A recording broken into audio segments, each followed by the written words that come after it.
Good morning. Morning. Welcome to our City Council workshop on February 10th. We'll do the regular meeting afterwards. Jackie is not here. She is celebrating a belated birthday with a trip. So Jackie Hatley sends her regards. I believe we have a public hearing to start things off here at the workshop. Jennifer? Yes, sir. Oh, okay. A public hearing. Mr. Manager. Yes, this is, as you'll see on the agenda, we have some franchise appointments for golf carts and mopeds this time of year. And because it's a franchise, there's a required public hearing. So this is just an opportunity to open it up and have members of the public talk before or against this.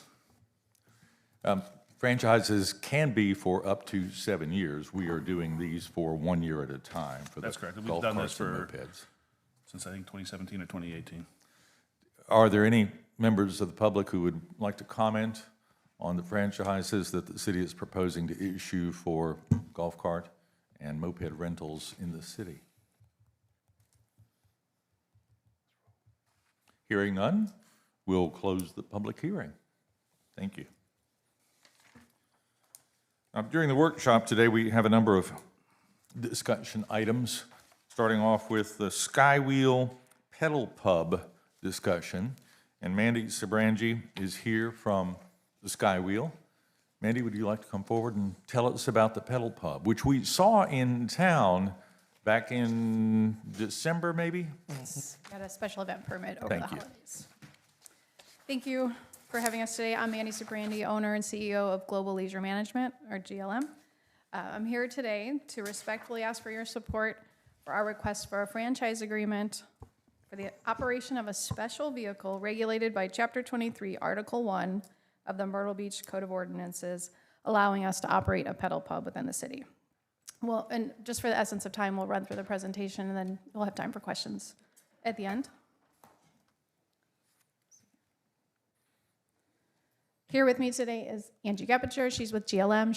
She leads our local operations and business development. And Jake Halbert from Pedal Pub. He's the president of Pedal Pub, the national brand and franchise behind the vehicles that we're proposing to operate. Our goal this morning is to share with you who we are, what Pedal Pub is, and why we believe this is a great addition to Myrtle Beach. We'll also highlight our proven success of operating nearby in Conway with a franchise agreement with the city there, and then our special event permit, the operation that we had recently over the holiday season here in Myrtle Beach. And Myrtle Beach already has some concepts similar to this operating the Big Red Bus, Tito's Trolley, and previously Hop-On Adventures. But city staff and legal have directed us to pursue a franchise agreement, as this is the most appropriate path for this type of vehicle. And we respect that process, and we think it's probably the best approach because it allows you to address any concerns you have related to safety or operations. It can be addressed in the franchise agreement specifically. And it also ensures that the city knows exactly who the operator is. So I'd like to share with you who we are, GLM. We're also the operators of the iconic Skywheel here in Myrtle Beach, and I've been overseeing the operation there for 15 years. Believe it or not, we're going to celebrate 15th anniversary this May. We understand what it takes to run a successful business, the delicate balance to make something both fun and safe.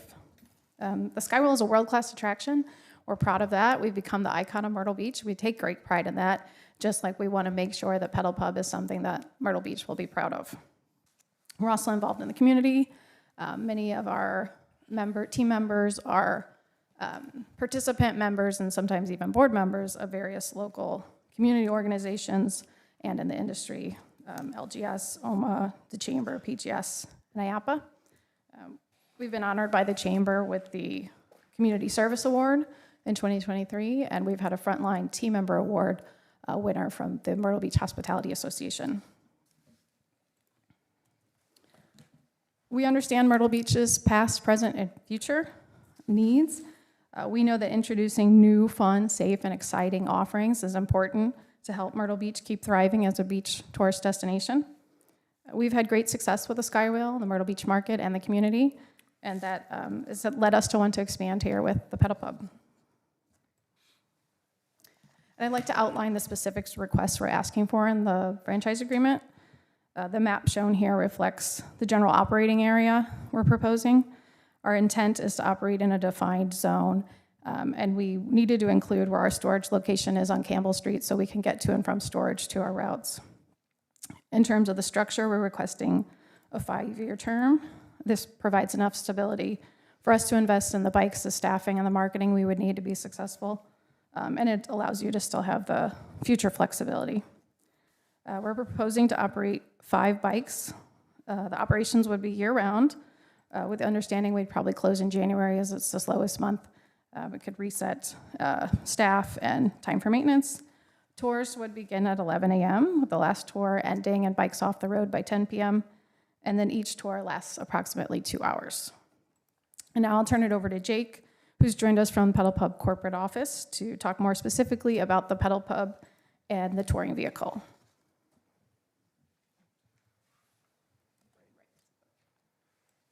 Thank you so much for taking the time to hear us today. Here from Minneapolis. Yesterday was very similar weather that I experienced at home. Probably not for you all. A lot of parkas I saw. I just want to go over a little bit about what Pedal Pub is, a little bit about the bike. Many of you have maybe heard or seen that there is a bike in Conway, not too far from here, of course. Our bikes are made in the Netherlands. They're 16 passenger bikes. That's including the Pilot. They have all of your safety features: headlights, taillights, brake lights, mirrors, front suspension, 4-wheel hydraulic, brake and secondary braking systems. And of course, on our tours, there will be no alcohol on the bikes at all. Pedal Pub is the largest and the safest in the United States and Canada. We operate in, we have 150 total bikes on the road right now, between 50 plus cities in the US and Canada. We conduct over 50,000 tours annually with 500,000 riders. And in the last 10 years, we've had 5 million riders on our Pedal Pub bikes. The 50 cities is going to be cities in Canada and US. We have 42 currently in the US, another 6 in Canada. We're in small cities like Columbus, Georgia, larger cities like Minneapolis, Minnesota, a couple of cities in Canada that you might, Toronto, 6 million people, obviously a very large city. And then we're in smaller towns in Canada like Winnipeg, right? In Canada, they only have 2 seasons. It's hockey and Pedal Pub season, so it's a little bit shorter. But we do very well in Canada, and they love us up there. Safety is our number 1 priority. Pedal Pub serves we have pilots as our drivers. We call them pilots. Our pilots go through a rigorous background check. They also go through a pilot certification program. We do have competitors in our space throughout the US and Canada, but no one does a pilot certification program. We're the only one in our industry to do that. Again, that's for safety of our riders and to make sure everyone has a good time. Our routes are chosen not to impede traffic in town. All of the bikes are also equipped with an electric assist motor. So the electric assist motor allows the driver, if the patrons are, let's say, in a restaurant and they need to relocate the bicycle, they can put it in drive mode and move it in case of an emergency vehicle or something of that nature. So that's another safety feature a lot of our competitors don't have that we do have. And again, they're equipped with everything: headlights, taillights, etc. Lastly, all passengers must sign a waiver, and that's a waiver that's a liability waiver, but also a behavioral agreement. Some of our rules of the road: we empower our pilots to run the show, just like a pilot on a plane, captain on a boat, right? We give them all the empowerment to make sure that everyone's having a great time, but most importantly, everybody's safe. This isn't a 3-strike thing. It's not baseball. 1 strike, you're out. So foul language, we'll stop the tour. This happens very rarely, but we want to make sure that you all know that the pilot is empowered to keep everything safe and everybody having a good time. And people can get fined if they, do any of the inappropriate behavior as listed on the slide here.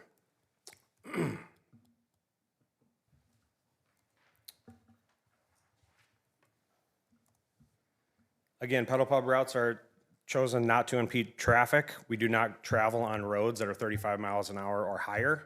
Our bikes go approximately 9 miles per hour. That's with the electric assist motor. Again, They're equipped with that electric assist motor to move out of the way, but also to transfer that driver from a storage location to the beginning of a tour or at the end of the tour back to the storage location. Size of the bike, just for reference, about as large as a Ford Ranger pickup. So they're, small pickup. Again, our pilots are subject to criminal and driving background checks. They go through the certification process, and they're also held to the code of conduct and the rules of the road. We do mystery shops, so we like to audit our drivers. Again, we're the safest in our industry. That's just one more step we take that others don't to ensure that safety. And then during operating hours, we just simply store the bikes in a warehouse here in town. Thank you so much, appreciate it. I'm gonna pass it over to Angie.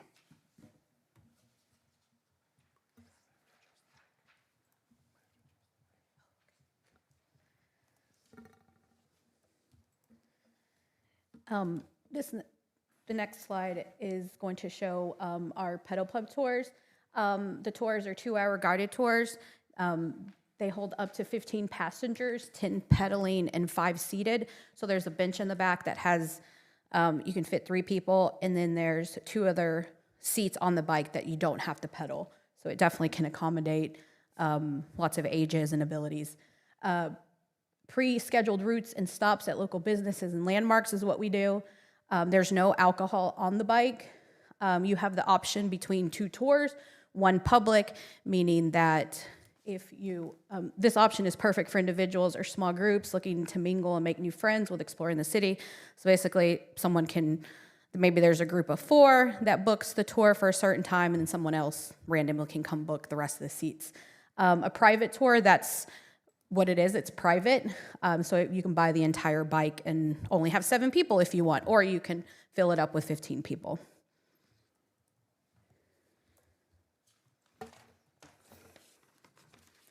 As you know, Pedal Pub MB operated under a temporary special events permit in Myrtle Beach this past December. Pedal Pub operated from 11/28 to January 6th of this year. This slide shows an example of one of the tour routes we operated in December. Tours began and ended at Grand Trim Brewing. From there, the route traveled toward 9th Avenue, turned left onto Chester for the first stop at Atlas, then continued to Pilar Park with additional stops at the Bowery and Riptides. When the Bowery and Atlas were not open during certain hours, the route was adjusted to include Dirty Dawns instead, followed by Riptides, then Atlas, then returning to Grand Trim Brewing. While routes, we definitely plan them in advance, and that's what we train on. We remain flexible. We understand that conditions and availability can change quickly, and our operations adapt accordingly. This flexibility has been into how we train our pilots to ensure smooth and safe and endurable tours at all times. We're going to outline the typical timeline of our tours, just so you guys can have an understanding of what that specifically looks like. Approximately 50% of the tour time is spent on the road and 50% inside a business, generating revenue for that business. Each stop is planned around 20 minutes. However, stop durations may vary depending on how busy the bars and restaurants are. During some tours in Conway, the city of Halloween, it got crazy there in October. Some of the restaurants had like 2-hour waits, so we had to increase that time because they, if they wanted to get food or something to drink, it was taking much longer. So we gave them more time inside the business. Overall, the experience functions as a guided pedal pub crawl, similar to the Big Red Bus and Tito's Trolley, with the exception that we don't allow alcohol on the bike, just at the establishments. We guarantee 2 to 3 stops per tour. That allows us flexibility and make adjustments where needed. Beyond logistics and timing, our tours are designed to be experience everyone can enjoy. Pedal Pub tours are not just for adults. Our tours are designed for the entire family. Anyone that's 48 inches or taller can join the fun. Last month in Conway, we hosted a birthday party for an influencer celebrating her birthday and her son's. The entire family participated, including grandparents, parents, siblings, making it truly multi-generational experience. During the Christmas season, we also offered theme tours. These are actually my favorite, including a Grinch tour. Our driver dressed as the Grinch. and a group of friends and family joined for the festive outing. The custom route included stops to Dalai Lama ice cream, a ride on the Skywheel, and treats for the kids at Land Shark. This was customized experience. It lasted about an hour. Usually our tours are 2 hours, but again, we're flexible. We can customize whatever tour you're like for depending on the age group. While operating in Myrtle Beach and Conway, the majority of our demographic was actually age 55 and over. I was absolutely surprised by that. We had many retirees that were looking for something new and fun to do in a comfortable social setting. Our bike accommodates this audience well, offering a 3-bench seat where guests can relax, enjoy the scenery, and listen to music throughout the ride. Our goal in the future is to partner with 55-plus communities like Del Webb in the coming months. It's definitely something that is good for all the retirees that move to Myrtle Beach. Our commitment doesn't stop with creating fun experiences for families. We also prioritize giving back and actively engaging with Myrtle Beach community. We provide jobs, safe jobs, and we support local programs. This is something that we really do take great pride in, and we understand how important it is to be involved in our community. As you can see here, we did an ugly sweater bar crawl with Old Irish Pub. It benefited one of the nonprofits, and then we also participated in the Light Up Holiday Slow Roll with the city of Myrtle Beach. We also partnered with Grand Strand Brewing. It did a Paws and Pedals and Pints event that benefited the Grand Strand Humane Society. So we're not only using our bikes for entertainment, but we're using them for good causes.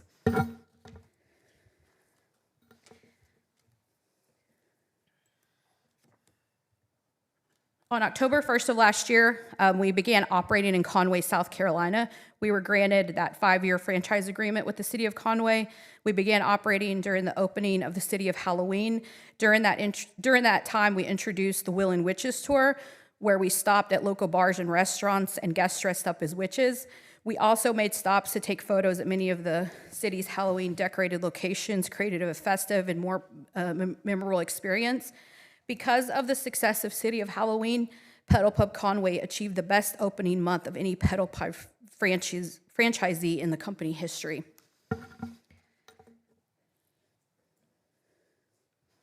While our experience in Myrtle Beach has been overwhelmingly positive, we believe in being transparent. We're not perfect, but when situations arise, we address them quickly and responsibly. During our entire special events period, we only saw two hiccups, and we addressed those. First, there was a parking concern. A city partner of us informed us that a nearby church was uncomfortable with our bike using their parking lot. The solution, the route was immediately adjusted to park in an alternate location. The second hiccup we ran into was traffic lane usage. Myrtle Beach Police advised us not to use the center lane on Ocean Boulevard. The solution, pilots were trained to keep the center lane clear and unused by the bike. Easy fix for us. We understand that our partnerships are important, and we do need to react quickly when any situations arrive. Pedal Pub is more than a single business generating its own revenue. We drive customers directly to local businesses. Our tours bring guests to the front doors of restaurants, bars, and attraction, creating real economic impact for those businesses. Many local business owners, including those who own restaurants and bars, have fully supported Pedal Pub and are excited to welcome the guests we bring into their establishments. I'm not going to read all the names on here, but you see Steve Godello, Beach House Bar and Grill. We have Nick Blake from Riptides, Erica Callahan from Grand Strand Brewing, Chris Walker with DCW Investment, Aaron Gifford with Atlas Tap, Jimmy Byrne from Old Irish Pub, and Bill Prescott for National Amusement Rides. They definitely can see the benefits of what Pedal Pub can bring to other businesses. Next, we also generated some good reviews from the public. Obviously, that's what keeps our business going. So these are some of the reviews from guests in Conway and Myrtle Beach. And thank you. That's it. If you have any questions, we'd be happy to answer them. I think we're full of questions, so thank you for coming today. You're in Nashville, I saw? How about Raleigh? I know there's a pedaling bicycle thing like this in Raleigh. Is that you? That's one of our competitors, Trolley Pub. Okay. Yeah, we have many cities in North Carolina, though. We're in Charlotte, Wilmington, Southern Pines. Where do you operate in Wilmington? Wilmington, right on the Front right on Street? right on the river.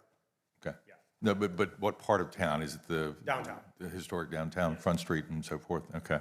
And I see a lot of similarities, Myrtle to like Savannah, and we're in Savannah. That's one of our top locations, and we currently have 5 bikes operating in Savannah, Georgia. Okay. In terms of traffic issues on Ocean Boulevard, what sort of backups were there, if any? There were occasions where, during the peak and holiday, because we did operate in December, unfortunately, it's not the busiest in Myrtle Beach. But one thing that we did learn is that if we did have traffic behind us, we would just turn off Ocean Boulevard. So for example, if we were going down 9th Avenue and we turned left on Ocean Boulevard, then we would turn left again on Joe White to get out of Ocean Boulevard.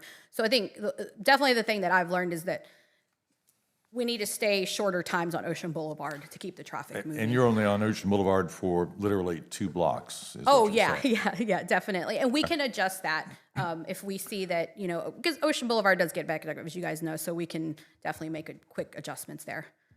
Traffic is reasonably slow on Ocean Boulevard, though, too. Where's the storage location again? It's on Campbell Street. There's a storage facility there. What's the name? Central Storage. Campbell Street's not ringing a bell for me. By next door to New South. New South Brewing, yeah. Okay. Any problems in Conway? Have you had any issues in Conway? No issues that we're aware of, no. People having too much fun, maybe. It sounds like it. I might say that extreme intoxication is a little bit redundant. Intoxication by itself would be So again, an that's where issue? that's where we empower the pedal pub drivers. Okay. One strike, you're out. But it's a very controlled environment. It's safety first, and they're only 2-hour tours. Do your pilots receive first aid training? No, they do not. But there's a first aid kit on the bikes. Which we could certainly add that to our training. Council, questions? Yes, sir. You say that the size of this is about the size of a Ranger, Ford Ranger pickup truck? Yes, sir. I'd like to know what the width and the length of what the actual length and width is. It's 17 feet 6 inches long. It's 8 feet 10 inches high and 8 feet wide. So it's almost identical to the frame of a Ford Ranger pickup, Now, but it's yellow and what would your bold. planned hours of Brighter. operation be? Sorry, what was that, sir? What would your planned hours of operation be? 11 a.m. to 10 p.m. Excuse me? 11 a.m. to 10 p.m. When we say 10 p.m., the bikes are all off the road by then, back to storage. So the last tour starts at 8 p.m. Correct. Right. Okay. While you were in Conway operating, did you operate on Main Street in Conway? Yes, Main Street, we operated on Laurel Street, all throughout that, that it's basically like a big square. We operated all through those roads. Could you go back to the slide that shows your area of operation?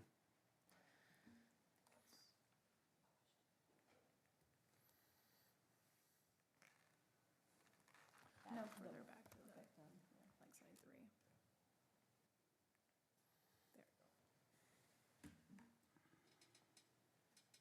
So we've included the A&I district. You'll see the Campbell Street is in the western section. Is that right? Yeah, western. And then we've included from the pavilion site up to, I think it's So 21st. Right now, you're looking at operating from 8th Avenue North to 21st Avenue North on the boulevard? Yes, yeah. Assuming traffic conditions allow. Yeah, and we wouldn't drive all the way down Ocean Boulevard to get to 21st. We would take back roads, Chester, Withers. We included it up to there. Really, our routes are going to be 2 miles or less. So the Bums is that far down, and we think that's a really cool spot to take people to, but it's not on our everyday tour. I know there may be some other questions, but I'd like to hear from the chief about any concerns the police department may have about the operation of it. Council? Let me ask you, Nashville, I think the first time I saw these were in Nashville, it was at an NLC meeting, that's been years ago. How long y'all been operating in Nashville? So we've been in Nashville for 14 years. One thing I think that paints a really good picture when it comes to traffic, parking, et cetera, Nashville allows 20 pedal pub bikes at one time. And as you know, Broadway is one of the busiest streets this side of the Mississippi. Pedal pub, we get 10 of those bikes, and then our 3 other competitors get 10, but the city allows 20 at one time on the roads. And as you know, that's not only busy for vehicle traffic, but pedestrians and the like, because it's such a tourist town. So that kind of should paint a picture that we don't impede traffic in a very, very busy city. And we've been there, like I said, since 2012. Since 2012? Yes, sir. Okay. I'm glad to see your guidelines for your passengers and that they sign an agreement for that and a waiver, because that's one of my encounter with a pedal pub in type bike in Boston left me with a very negative impression because it was so loud and the people were so obnoxious. And so that's my concern. And it seems like you address that if you hold people accountable for Yeah, and again, the pilot certification program that we make all of our pilots go through, you have to get 100% on the test. So it's a series of videos and quizzes. Still kind of baffles me. You can get 70% and get a driver's license, but C-, that's neither here nor there. To pass the pilot certification, you have to get 100%, everything correct. And then there's road training also before you start doing tours. So we'll have, Angie will be a co-pilot, I'll be a pilot until she's comfortable and trained, almost like hours behind the wheel. So yeah, we take not only our training very seriously, but safety is always a top priority for us. Are there locations where your bikes or other companies allow alcohol to be served on the bike? 95% of our locations allow alcohol in a BYOB setting. So Pedal Pub will provide the coolers and the ice, and then the customers can bring them on. Another safety, no hard alcohol is ever allowed, even on those locations, and never glass. It's like canned beverages. Okay. I don't know how we could allow alcohol we're on the not. bike. We're not. We're not. Because We're not here. 'cause we don't allow open containers, Correct. period. Yeah. I gotta admit, you got 15 people on the bike, you got one pilot, and that one pilot's gonna control 15 people, and you have 7 people in a group, and they're showing out. I find that very challenging for a pilot to try to do something about that. You know, to be transparent, I mean, people do get, you know, a little tipsy on the bike, but anything that we've ever had in Conway, you know, I can think of one situation where it was a group of women that actually, you know, they just get, you know, a little excited. But we immediately ended the tour then. Like, you just stop where you're at and say, we're not continuing this tour. So as soon as you see that behavior, that's how you would deal with a large group. Like, and honestly, it's probably going to be not even the entire group that's acting like that. It's probably, like you said, the 7 people out of 15. The other people are probably going to be upset. So I think it handles itself in its own way. And one thing I'd like to add, Mr. Louder, at the beginning of every tour, we didn't really go over this, but there's a speech that the pilot gives, and all that speech is the rules on the bike. So that pilot right away will set the tone.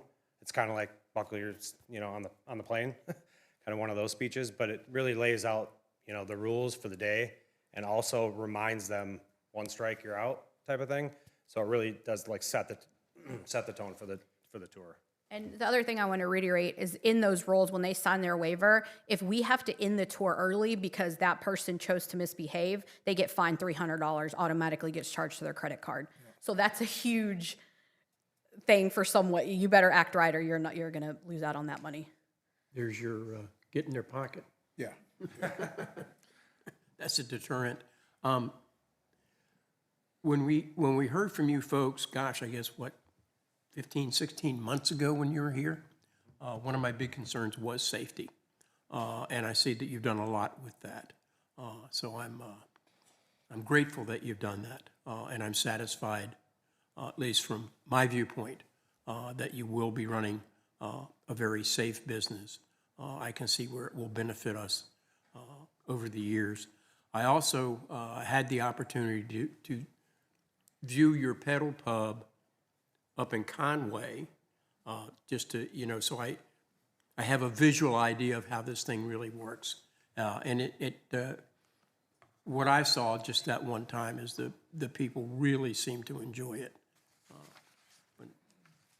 So hopefully we can figure out how we can come to an agreement. It is a lot of fun. But also, we have been before you, we heard some hesitation, so we went out and said, well, let's do it in Conway, prove the concept, let's do the special event permit in Myrtle Beach so you can see the bikes on the road here. And so that's why we're back again to say, what concerns do you still have, and can we address those in the franchise agreement?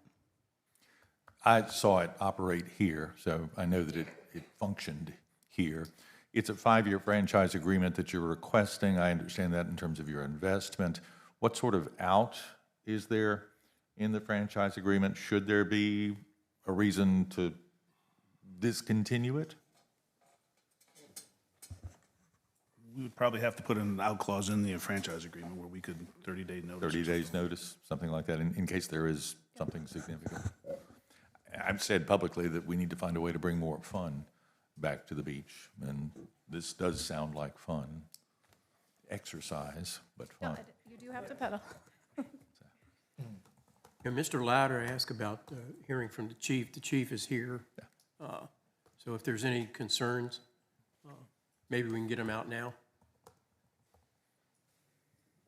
Or support from the chief.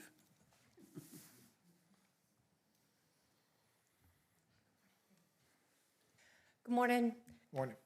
We've provided some feedback already from the onset of the presentation that the Pedal Pub and the individuals involved have presented. We obviously had concerns in reference to open container. We did reach out to those agencies that have experienced Pedal Pub in the past, and again, open container was our concern. The bike lanes were our concern, flow of traffic.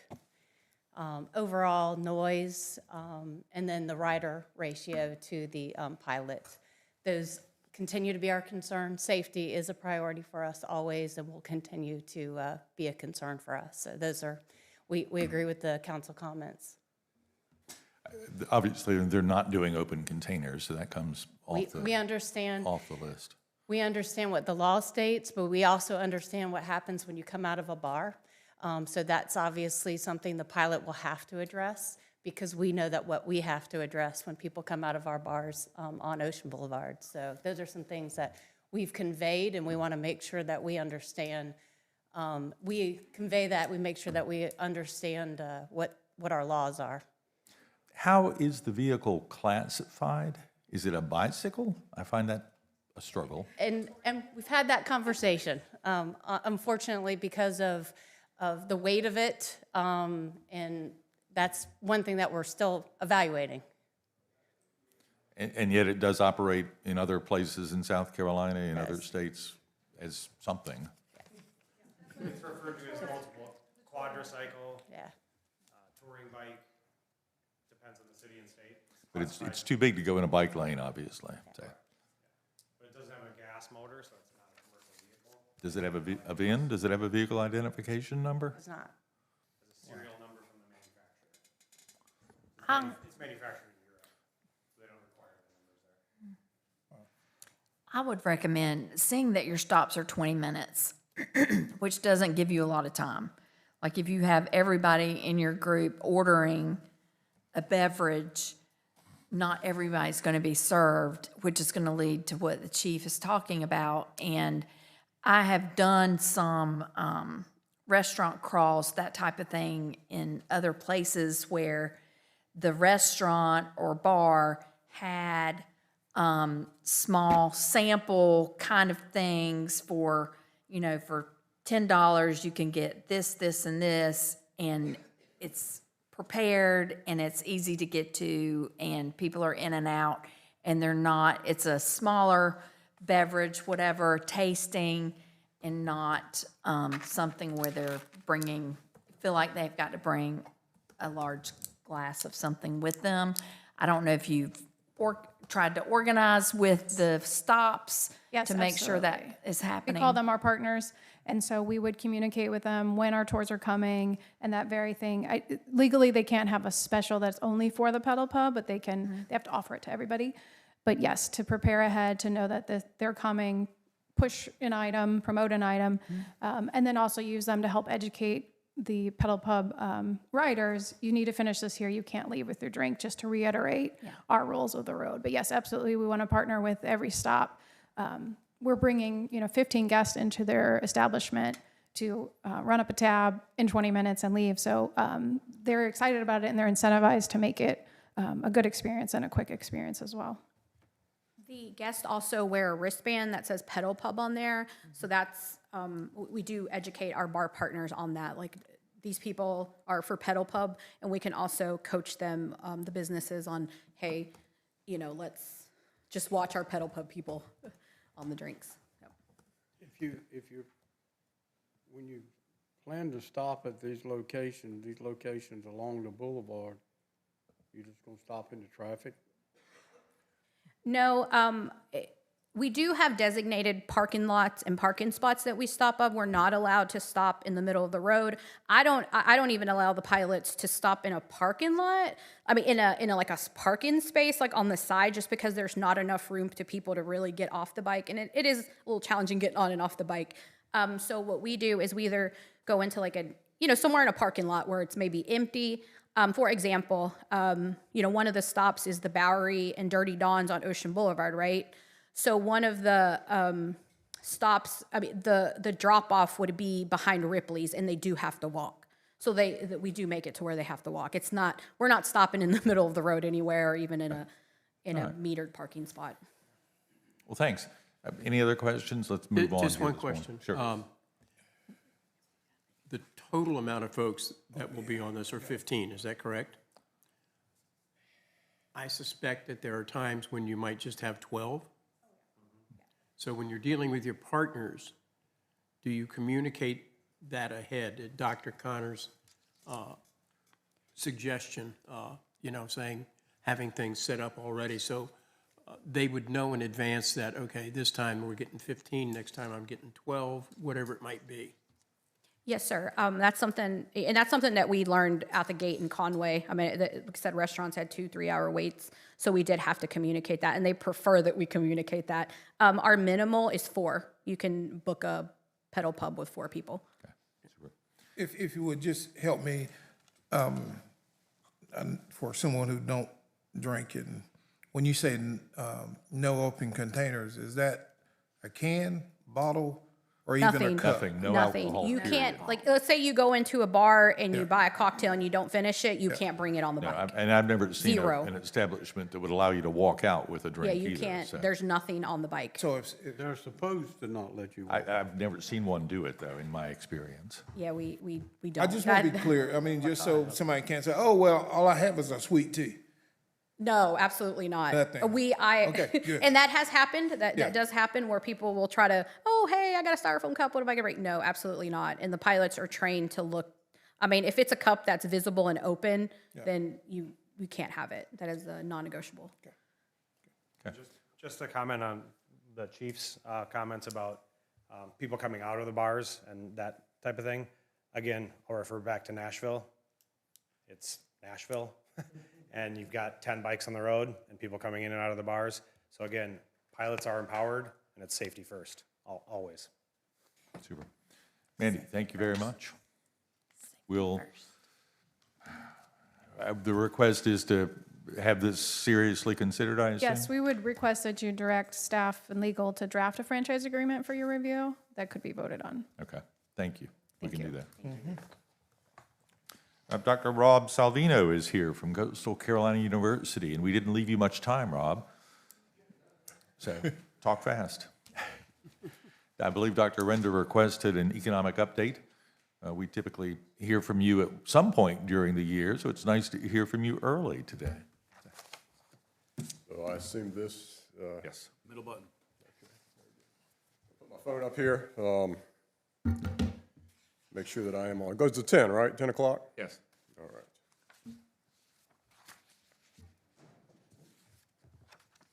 Let's see here. All right, well, thank you. Nope, you got to talk into the microphone. Microphone? Yep, I'm going to at least turn so I can see my slides. there you go. I feel like I'm on trial up here. This is, after going through that. This will be my first time ever speaking to a public forum. Actually, Rob, if you would address council, if you don't mind? Us? We're making it Okay, hard that- for you. We'll make Okay. it as hard as we possibly can for you, I swear. Okay, so thank you. My name is Rob Salvino. I'm professor of economics and real estate at Coastal Carolina University, director of the Grant Center for Real Estate and Economics. Can you guys hear me? Yes, but we want to see you too, please. Okay, okay. So just you all. I'm just talking to you folks. Yeah, we are your students. Pardon me. Any questions later? I'll be outside. There you go. Okay, here we go. Believe it or not, I give quite a few talks regularly. I've never given one like this. So I've been doing this probably 20 years. But so I'll try to speak and communicate what I'm doing. All right. I was asked to come here and speak on the economy, of course, give an update. Usually I do it at the budget retreat for city, and this is a little different form. I'm going to go fast. You know, I do have a lot of slides, but it's because I give different talks regularly to different types of groups, right? So I think the most important thing for me when I give a talk, I prepare no matter what it is, and I benchmark and I try to get perspective of the audience, right? So this is the city of Myrtle Beach, of course. So for those of you, I recommend if you haven't used ChatGPT or anything, now I use it regularly. I use it as an editor for things that I write. I use it for all kinds of things. I put in ChatGPT because my daughter did something the other day, asked it to do a caricature of herself. So I said, I want to do a caricature of the city of Myrtle Beach and see what it puts out, okay? So this is a caricature of the city of Myrtle Beach. The bottom right is high cap rates, cash flow. I'm a commercial real estate professor. High cap rates and cash flow means lower price per dollar of income for the properties you buy, the investment property, okay? If we compared that to Charleston, Charleston is considered luxury real estate when you put this same thing in here and get their caricature. Interestingly enough, it shows a horse and buggy carriage going through Charleston, right? If you do Wilmington, they say Wilmington's about in between Myrtle Beach and Charleston in terms of its stature, its appeal, its feel, right? Very livable, like Myrtle Beach, right? And then in Myrtle Beach, you have, we all know, the tourist and the local kind of conundrum, if you will, right? As I say that, on the left, you see the locals. You see a guy, looks like he might run a construction company or something like that. And then on the right, you have tourists who are having a good time, right? So the challenge in Myrtle Beach and the whole entire region has always been, how do we make this place more livable for the locals, but also appealing to the tourists, right? And that's something that we deal with in the data. And I'll just quickly go through some slides. So my talks are always like this, okay? There are economists who have a long-run view, and there are economists who have a short-run view, okay? In the short run, the business cycle, good and bad things can happen. In the long run, we hope that we're always on a trajectory that is good, stable, growing, things that we want to see, right? Not much different than for ourselves, right? So short and run, long run dynamics differ. National, regional, and local differences, of course. Inflation versus tariffs. In a longer conversation, I usually have a pretty good discussion about that, right? I'm an economist who is of the opinion that inflation is not caused by tariffs, right? Inflation is something different, monetary phenomenon, overprinting of currency, right, which we had post-COVID. Geopolitics, consumer confidence, wealth effects. We're all very familiar with this, whether we think about it or not, what's going on with Iran or Greenland or Ukraine or Canada, Mexico, whatever. That's geopolitics, right? And it does affect people, especially in terms of consumer confidence and consumer sentiment surveys. New and existing housing, generally lumped together. If you look at national trends or even local trends, they're absolutely not the same. They do not perform the same. Issues that affect one does not affect the other. Building permits, how hard it is to get building permitted, which is an affordability solution in most cases, affect new housing not necessarily existing in the same way, right? Important differences between each of these in terms of pricing and volume. That's the kind of stuff that I look at regularly. Select demographics. I could stop here if you wanted me to and say we're out of time. But if you look at this, this is the kind of information that I could drill down through and we could talk for a long time about it. This is population in 24, population in 20, that growth percent, median household income, and the population over 65 for the city of Myrtle Beach, the city of North Myrtle Beach, Horry County as a whole, Charleston, the city, not the county, Brunswick County, and the United States. I call that benchmarking. It's something very important. I teach it to my students. I do it for myself. I'm doing data analysis right now. I just finished a paper on condos versus detached single-family homes using the Myrtle Beach MLS data. Fascinating information. Some things came out that I wasn't even aware of, so the benchmarking is important. The population of Myrtle Beach, the city, it's grown 14% in the 4-year period. The United States has grown 3% in that same time. Horry County has grown 18%. Charleston, the city, 5%. North Myrtle Beach, 11%.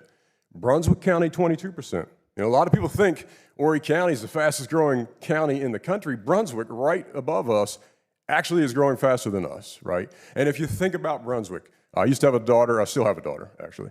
My daughter played soccer in Wilmington. And that was something to figure out logistically. But she played in Wilmington. We had to drive up there 3 days a week for practice. We carpooled with people. So I'm always driving through Brunswick County on the way to New Hanover County, right?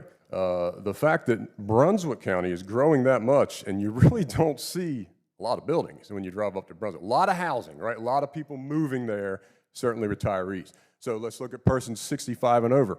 Brunswick County, 35% of the population is over 65 in Brunswick County. Compared to Charleston, only 16.4%. The U.S. average is 18%, okay? That's population over the age of 65. It says a lot about the demand for different types of things and what you see in an area, right? We have a lot of health care, right? So Myrtle Beach is 23.7, certainly younger than the county, which is at 27.6. North Myrtle Beach is at 41.6% over 65. That's an interesting thing. I have a 12-year-old son, plays travel baseball. We're in North Myrtle Beach all the time. We're also in Myrtle Beach. He plays at Cal Ripken facility. North Myrtle Beach has done huge things in sports tourism, but yet the local population is a very aged population. So you have different dynamics going on there. Median household income, real quick, and I'll move on. City of Myrtle Beach, $60,394. That's median household income. That's half the households make more, half the households make less. It's not one person's income, it's the household combined, right?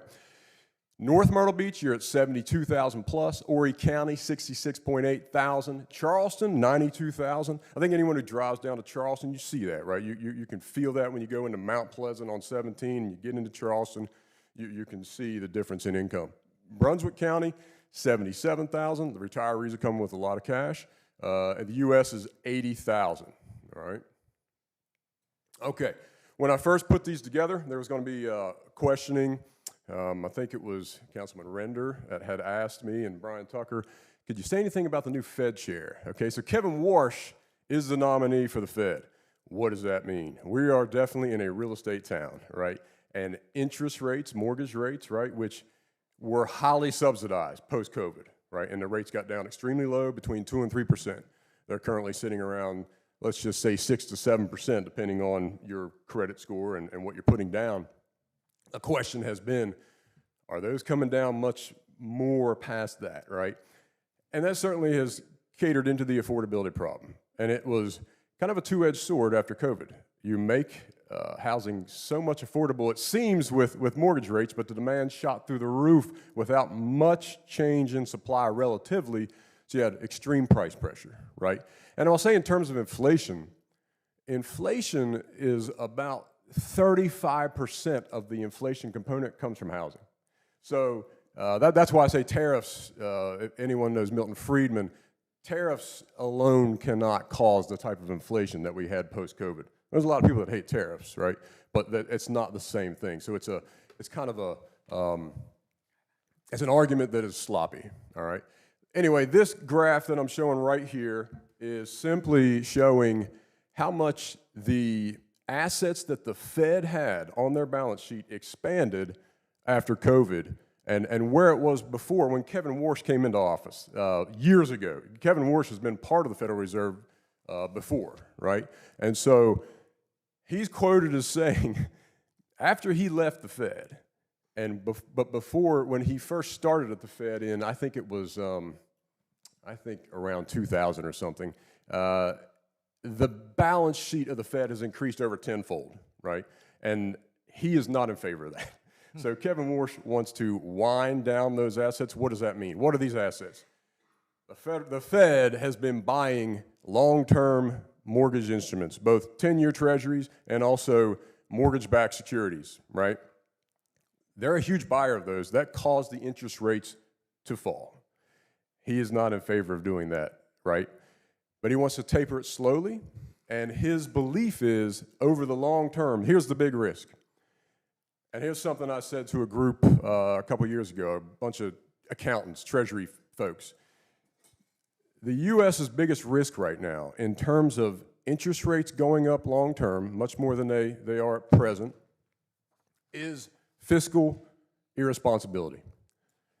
The deficit and the U.S. debt are perceived by other countries and investors as potentially irresponsible on behalf of the federal government. At that time, I said, if the federal government wants to seriously become more fiscally conservative and strengthen its capacity to hold this debt, they're going to have to do something, either cut spending tremendously or raise taxes. The comment in the audience was, there's no way a Republican administration is going to raise taxes. The simple answer is, probably not on your income taxes, not your marginal tax rate that you see when you get your W-2 or whatever it might be, a 1099, anything. But there's all kinds of taxes. And bam, out of nowhere came tariffs. Tariff is simply a tax, right? And it's been a huge source of revenue for the government. That is also an uncertain source because there's law battles going on right now as to whether or not that revenue is indeed legal, right? All kinds of crazy things in politics that are beyond this conversation. All right, so that's Kevin Warsh, and that's where he's a price hawk. Basically, that's what he is. He would rather see low inflation than low unemployment assisted by the government. That's his perspective. All right, so this is, I'll speed through this. Look, we have all kinds of crazy stuff that happens in the world and in our country, interest rates, deficits, Greenland, right? And it changes all the time, right? But these things affect consumers, consumer sentiment. Consumers are 70% of the economy. They're spending, right? There is talk of a K-shaped economy recovery since COVID that you have. And just an article today in the Wall Street Journal, the share of capital from profits is increasing, and even since 1980, it's increased about a full 6 units on a percent scale, while the labor share has decreased 6 units. It's been just simply a substitution between capital and labor, right? But that's been happening since 1980. That is a function of the technological innovation of society, right? So some people would attribute it to AI. It's not AI only. It couldn't be because it hasn't been around that long, right? But this is what happens. But consumers will look at this. This is the Michigan survey. It comes out every month. They ask consumers, what do you think about the economy? What do you think about inflation? What do you think about your job outlook? This is just a series of questions, right? Consumer sentiment has become such a volatile indicator, not unlike Bitcoin or the stock market itself or anything. And one of the biggest reasons is because we have social media, right? And I think if anyone reads books on leadership or parenting or self-help or whatever, one of the biggest, I'd say, fixes to anybody who wants to just have a better day is stay off social media, right? And so consumer sentiment is almost a reflection of the negativity you see in social media, right? Because in fact, wages have been growing. Unemployment is at the lowest it's been probably historically in terms of an average. You have affordability challenges without question in household formation has been kind of kicked to a much older person is now actually the oldest in history. The age of person buying a home today is something like 10 to 12 years older on average than it was years ago. And the first-time home buyers is also much older. So that is an issue. That's also a cultural issue, right? People going to school longer, not figuring out what they want to do as soon. There are also things that happen in the data in terms of labor, wage, income, that are not tracked as easily as they used to be. I said something about travel baseball earlier. I was in a talk to a bank a few weeks ago, and we talked about the fact that the travel sports industry has literally exploded. You could have a little house party, maybe have 20 different families at your house, and there's a good chance that 1, 2, maybe even 3 of those families have someone who is professionally doing sports. Not as an athlete performing, but they run some sort of organization. They run a club. They coach for money, these kind of things. These were unheard of 30 years ago. It simply didn't exist at the level of today. And then you have Uber and Airbnb and all these different things. So we have a certainly different type of economy out there. Food price inflation and consumer sentiment. So as you have food price inflation is one of those things that people see. It's another thing that caters into people's thoughts and perceptions, right? So if I were to, let me see where I've got here, kind of speed ahead, what do we think about, let's look at, okay, this. People know about home prices, right? People understand that it's gotten much more expensive to own a home. This feeds into people's perception about how well they're doing or how well their children can do or their grandchildren, and it gets people anxious. There's absolutely no question. However, this is income, non-farm employment, the unemployment rate, right? There was the COVID spike. This is building permits. Here's another thing. When the national media talks about the affordability of housing and the fact that it's so difficult to build today, and that's also contributing to affordability issues, Horry County would not rank high on that list of places very difficult to build. So let me say that again. It is much easier to get a building permit for developers in Horry County than it is in certainly California, right? That'd be the polar opposite of the scale, right? Or a lot of places in the Northeast, right? So a lot of media news is driven by big markets. We're a little different. That's not to say it is getting harder here. It's getting harder all over the United States, right? But in terms of affordability, we are relatively more affordable, and that's why our growth rate is so high, right? There's the affordability index over time. It is also a kind of a big cyclical measure. It goes up in times of really when you have inflationary periods and low interest rates. This is the mortgage rates today compared to just 2020. All right, let me look at something. Let's see here. Okay, there it is, the median home buyer. The median home buyer increased from 39 to 59 in 15 years. All right, so I think I might have said, and maybe I didn't say, but that's 20 years, right? 20 years older today. However, 2/3 of that jump just came since COVID, right? I'm an economist who believes after COVID, we had some significant changes to the way that the federal government operates monetarily and fiscally, right? And that does affect state and local government as well. Okay, let's get past that. These are, let's see, this would be, this is some Redfin data, median sale price, $377,000. This is South Carolina, all right? So in South Carolina, the median sale price of a single-family home, $377,000. Horry County, $330,000. The median family income, median household income in Horry County was, let's say, around $66,000. Let's just call it $70,000.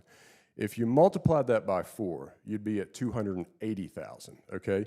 This number is $330,000. Certainly a little higher than that. But in terms of affordability, much more affordable than the nation on average, right? So, and we all know this is the median sale price. There are places you drive till you qualify, you go out further, you go out further in the county, and that's where you find more affordability. I know this is the city of Myrtle Beach, so that's not quite as comforting, right? But the city attracts people here from all over the place, of course, right?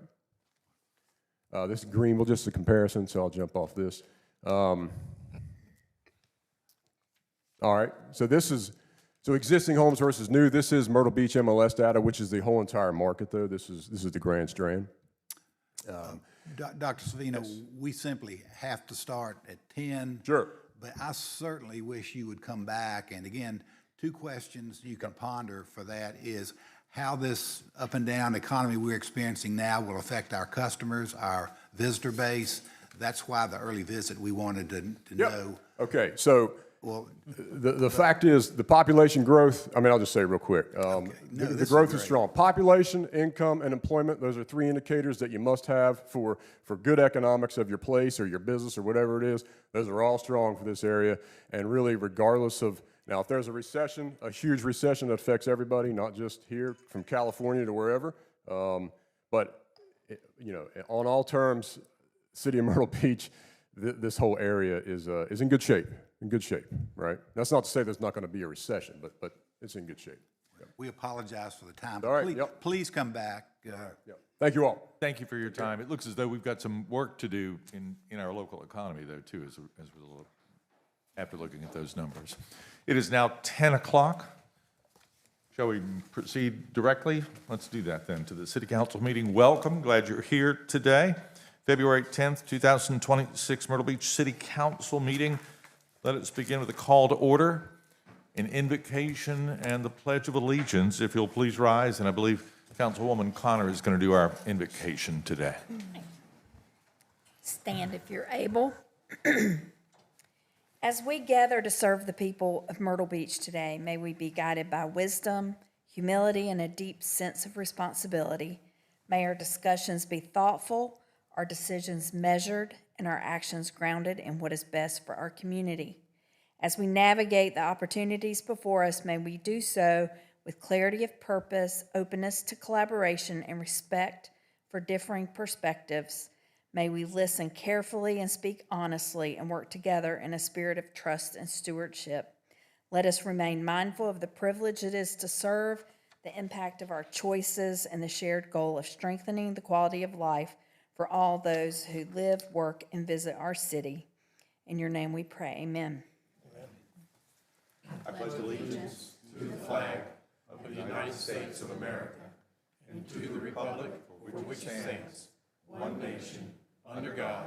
indivisible, with liberty and justice for all.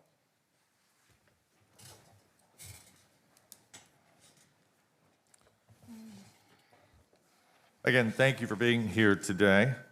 Council, we need to approve the agenda. Are there any requests to continue or make any adjustments?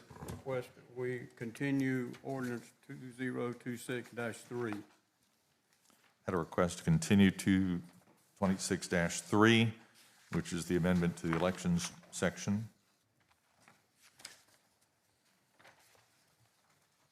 Any other changes to the agenda as proposed? Do we have a motion to approve the agenda? So moved. We need a second. Who's the first?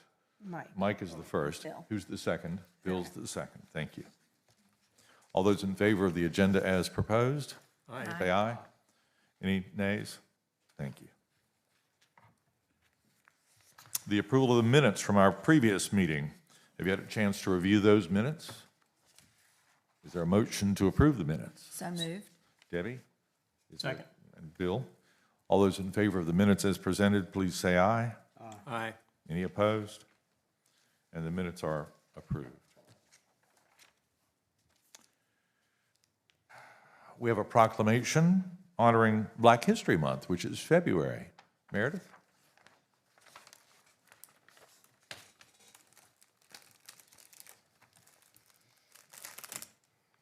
Morning, Mayor and Council. Before I get started, I'd like to invite my City of Myrtle Beach teammates to please come on down as we read the proclamation to honor Black History Month. And that's anybody and everybody who would like to celebrate the month.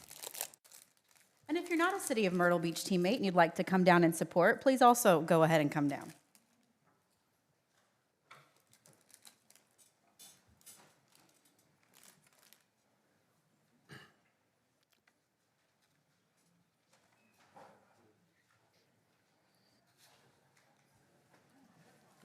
I think a lot of our teammates are busy today. We did do a citywide invitation to come down for this.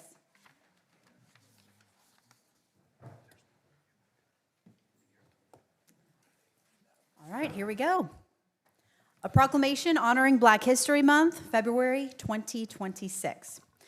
Whereas African American history is valued and appreciated year-round, with Black History Month set aside as a dedicated time to learn more about the teachers, writers, inventors, doctors, scientists, entrepreneurs, nurses, workers, citizens, and unsung heroes who were and are African Americans.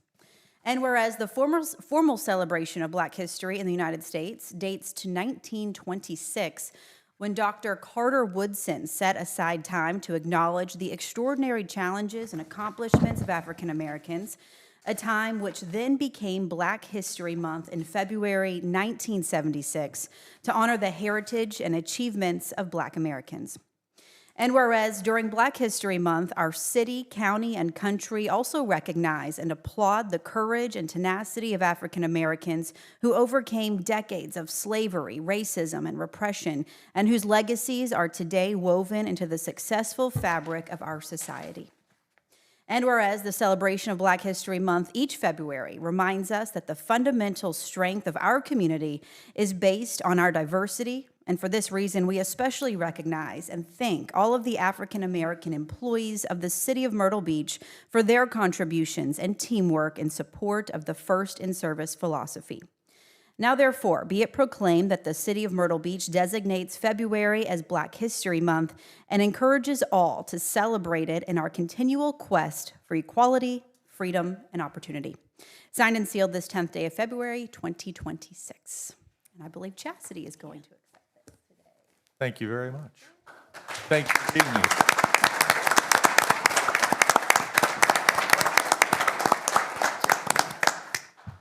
Thank you for this proclamation and for taking the time to recognize Black History Month. Black history is American history. It is the story of resilience, innovation, leadership, and courage. Stories that continue to shape our nation and inspire future generations. Again, thank you for your commitment to celebrating history, culture, and progress, not just this month, but all throughout the year. Thank you. Thank you. Thank you. Thank you.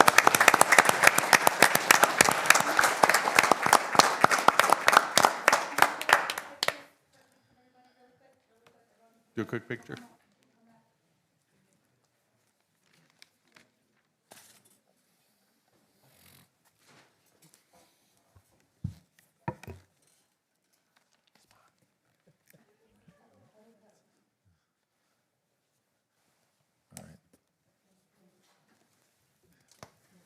We'll shake hands if you'd like. If you come forward. Sure. We need to stretch. Yeah, sure. we don't bite.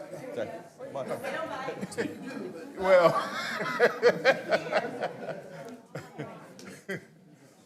Love your tie. How are you? Yeah? Is that right? All right. Cool. Thank you. Good job. How are you? Good job. Hey, good to see you. And you are. Thank you. How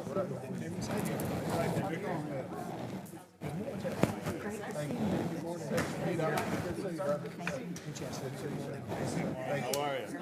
How are you? Hey, thanks for being here. Thank you.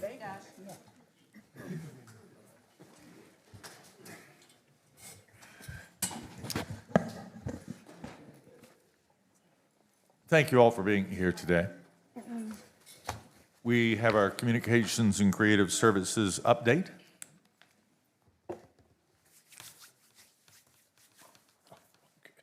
Snow day.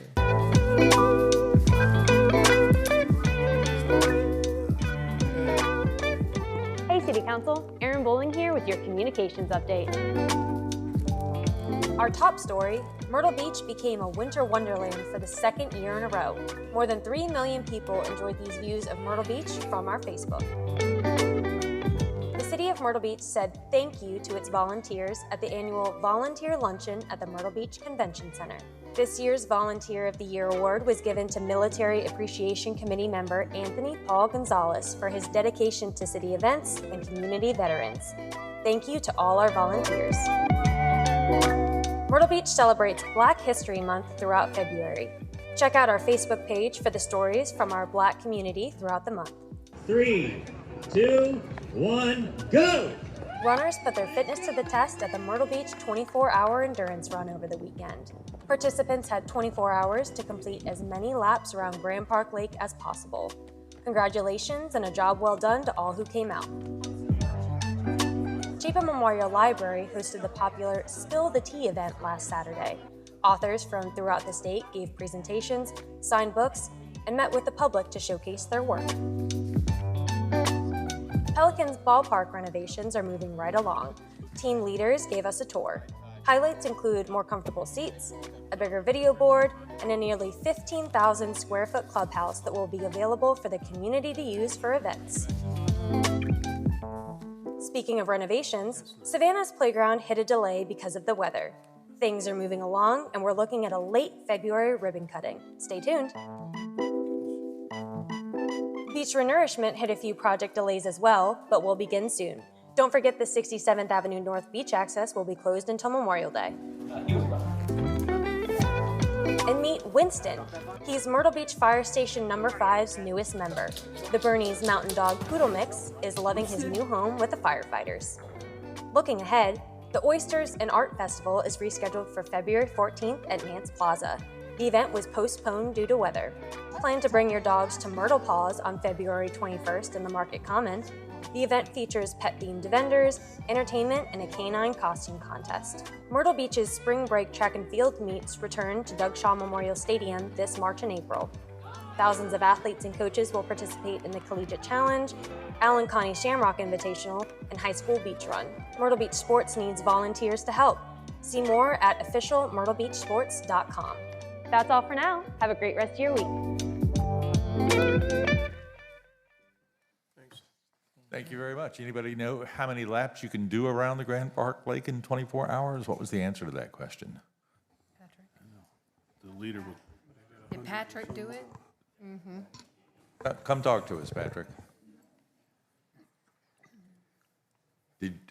Did you do all 24 hours? No, I was the event organizer, so I ran 0 miles. Excuses, excuses. The winner of the race was Pat Hassler, who came down from Cincinnati, Ohio, who finished with 156.6 miles.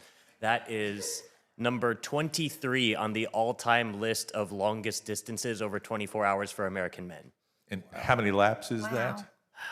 Too many. It's 1.1 miles, so you can divide. Okay, I can do that math. Did you let him run both directions? or No, did we he have kept it to- one Oh, no. direction the whole way. So, It was excellent. a great event. Well, thank you. Thank you. Wow. Non-agenda items from the public? No, sir. No one today? We are pleased. On the consent agenda, we have 2 annexations. Mr. Manager? Yes, sir.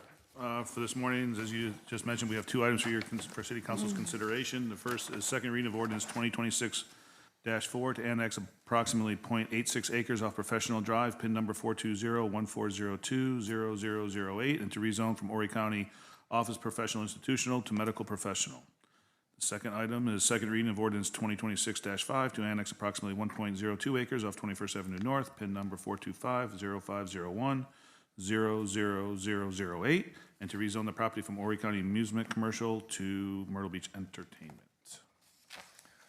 Motion to approve. To approve by Mr. Louder, second by Bill McClure. All those, any comments from the public? This will close parts of 2 donut holes that exist. We still have roughly 40 donut holes that are inside the city enclaves. Those are areas of unincorporated Horry County that are completely surrounded by the city of Myrtle Beach. All those in favor of the consent agenda, please say aye. Aye. Any opposed? Thank you. On the regular agenda, we've continued ordinance 26-3. So up next, Madam Clerk, 26-6, second reading. Second reading of ordinance 2026-6 to amend section 1407C and 1501RR of the Myrtle Beach Code of Ordinances, Appendix A, zoning, to allow drive-through restaurants as a conditional use in the MU-M district along Robert M. Grissom Parkway. Good morning. There have been no changes since first reading. I could run through the presentation again if This you'd is like. first reading. This is second reading. This is second reading. Second reading. I'm sorry. I thought it was, I skipped ahead, I'm sorry. Cameron, yes, can you summarize this, please? Absolutely. So this is a request to allow drive-throughs as a conditional use along Robert M. Grissom Parkway for restaurants. We currently allow pharmacies and the likes to have drive-throughs along this area in the M district. So it's just kind of closing that up. Motion to approve. Second. Any comments from the public? Any comments from the city council? Can you explain why drive-through restaurants weren't allowed as a conditional use along this section? To the best of my knowledge. Originally? This was designed to be a consistent corridor through that area. Over time, it's developed differently than originally anticipated for that. So it's just, again, the original outset of this was something different than we've seen it develop to be. Okay, so it meets current conditions, basically. It does. And there are restrictions in this that structures that abut Robert Grissom Parkway may be located no less than 400 feet from the closest single-family residentially zoned property. So it's not going to affect residential areas directly. Correct. The applicant's request was with that in mind. Any comments from the public? All those in favor, please say aye. Aye. Any opposed? Thank you. Thank you. Madam Clerk, second reading of 26-7. Second reading of ordinance 2026-7, approving the execution of an amendment to reciprocal lease agreement between the City of Myrtle Beach as lessor and MB National LLC as lessee and Sea Captain's House Development LLC regarding parking spaces on 29th Avenue North. Motion to approve. Second. Amy? No changes since first reading. I'm glad to give the history and background if you need it. In 30 words or less? Okay. Basically, about a year ago, the city leased 3 metered public parking spaces on 29th Avenue North to Sea Captain's House and Myrtle Beach National. In exchange, Myrtle Beach National was to construct 3 new metered parking spaces, which is done. And they were also planning to relocate a small section of sidewalk along 29th Avenue North. Site conditions did not allow for the rerouting of that sidewalk, and so we're simply amending the lease to reflect that that sidewalk is not going to be moved. Okay, thank you. Comments from the City Council? Comments from the public? All those in favor, please say aye. Aye. Any opposed? Thank you. I would note again, I did at the beginning of the workshop, but that Councilman Jackie Hatley is not here today. She's celebrating a birthday trip. She'll be back next time around.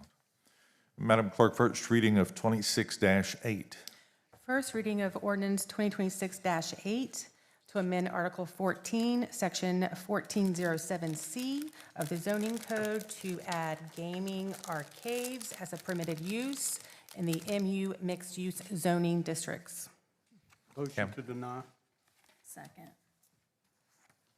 Cameron? Yes, sir. So the applicant originally came in requesting that gaming arcades be allowed in the MU district. Just quickly going through this, that was the requested text amendment.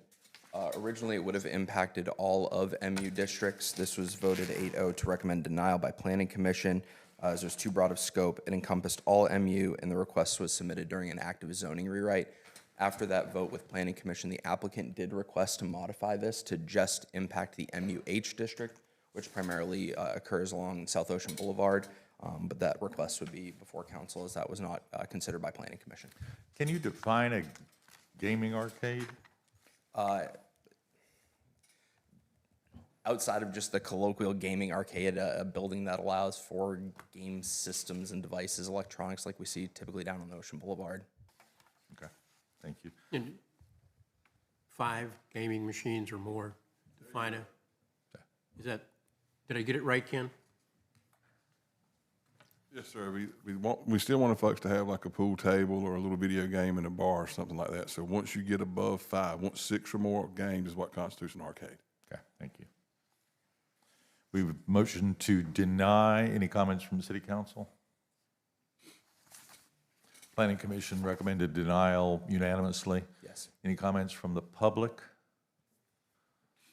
And would note also that we're in the middle of a zoning rewrite as well. So, all those in favor of denial, please say aye. Aye. Aye. Any opposed? Thank you, the motion carries. Thank you, have a good morning. Mr. Mayor, our next items, item 2026, 9, 10, 11. 12, 13, 14, 15, 16, 17, and 18. Make a motion, we vote on all of these in one vote. A motion that we vote on all of those in one vote. Second. Is there a second? Second from Mr. Chestnut. These are the annual franchise agreements with various businesses for the operation of rental conveyances, meaning golf carts and mopeds specifically. Mr. Manager, would you summarize this, please? Yes, Patrick just put up on your spreadsheet, there are no changes from 25 to 26. You'll notice, Patrick, if you can scroll up a little bit so we can see the red. There are 3 folks in red. Those are Rent Me Superstores. They are not on the agenda for first reading today. They'll be on first reading in 2 weeks. And the reason why is there was an error in the application where they inadvertently included LSVs. As we know, the franchise explicitly prohibits LSVs, so we had to clear that up before we could put it on the agenda. We got it cleared up yesterday morning. They are not LSVs, they're gonna be golf carts, so we got the amended application in yesterday, and everything's good to go for him, but was in too late to amend today's agenda, so he'll be on for first reading in 2 weeks. Everything else is golf carts and mopeds. There are no changes from 25 to 26. You can go to the graph, Patrick, on the next slide, and you'll see after the last 3 years or so, there've been no changes, 3 or 4 years. I can read all of these if we need to read them. I'll defer to the attorney if we need to read each one of these. You would maybe at least identify the businesses? Sure. Ordinance 2026-9 is granting a franchise, and I apologize for some of these names if I get these wrong. Granting a franchise for operation of rental business conveyance to Austin Shealy for a period of 1 year. That includes 24 golf carts. Ordinance 2026-10 is granting a franchise to Brittany Lee, doing business as Beach Golf Cart Rentals and Sales, located at 609 South Kings Highway. That is for 95 golf carts and 20 mopeds. 2026-11 is granting a franchise of operation to Brittany Lee, doing business as Beach Golf Cart Rentals and Sales, located at 412 6th Avenue North, for a period of 1 year, and that's 34 golf carts and 5 mopeds. Ordinance 2026-12 is granting a franchise to Brittany Lee, doing business as Beach Golf Cart Rentals and Sales at 713 North Ocean Boulevard, for a period of 1 year. That is 30 golf carts and 5 moped decals. Ordinance 2026-13 is granting a franchise to Derek and Barbara Haynes, doing business as Kickback Corner at 506 Yopon Drive, for a period of 1 year, and that includes 20 golf cart decals. Ordinance 2026-14 is granting a franchise to Bayless Spivey, doing business at Salt Creek Campground, KOA Campground, located at 613 5th Avenue South, for a period of 1 year for 50 golf cart decals. Ordinance 2026-15 is granting a franchise agreement to Mark Cicatano, doing business as Myrtle Beach Golf Carts LLC, located at 408 3rd Avenue South, for a period of 1 year for 185 golf carts. Ordinance 2026-16 is granting a franchise agreement to Sarah Yackel, doing business as Every LLC, nothing over $7.99, located at 109 South Kings Highway, for a period of 1 year for 20 golf cart decals. Ordinance 2026-17 is granting a franchise agreement to Zavika Elia, doing business as USA Resortwear LLC, for a period of 1 year for 20 golf cart decals. And Ordinance 2026-18 is granting a franchise agreement to Area Bellacci, doing business as Zeus MB LLC Happy Scooter, located at 311 3rd Avenue South, for a period of 1 year for 50 golf cart decals and 13 moped decals. Thank you. Council, any comments? As I understand it, this is exactly the same number of golf carts and mopeds that they requested and were approved for last year. Any comments from the public?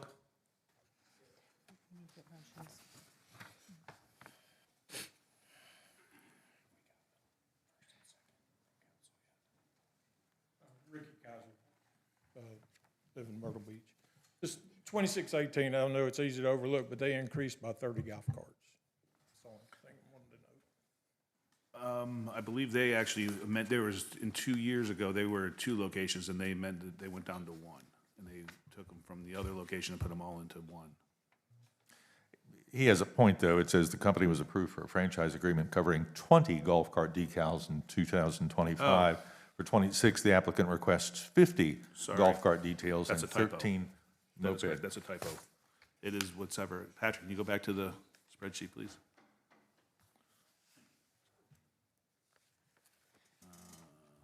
50 and 13. I think we've done a good job of controlling the number of golf carts. I just hope we continue to do that, because if you take the 718 golf carts, that's a half a mile of golf carts.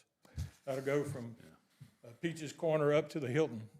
So pretty much covers the whole Ocean Boulevard if you line them up. So I just appreciate if you continue to monitor that and control it. Thank you. Do we need to amend that item on the agenda let so me that it go. reads correctly? It does read 50 on the spreadsheet and on the ordinance.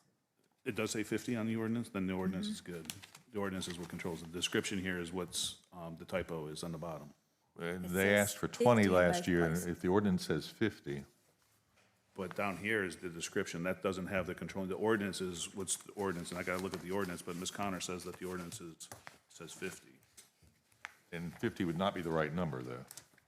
50 is the right So they number. did get approved for 50 last year. Correct. And it's 50 this year. Oh, On the spreadsheet, you can okay. see 50 in Yes. both places. So the approval last year was 50. Correct. Going the other direction, thank you. So no net increase or decrease That is correct. over last year. The explanation below the ordinance title is incorrect. That is correct. Very good. Any other comments from the public? All those in favor of ordinances, Did we get a first or a second? yeah, we did, No, that's just to lump them all into one vote. okay. So Let me- I let me- would make a motion that we approve ordinances 2026-12, 13, 14, 15, 16, 17, 18. 9, 10, and 11.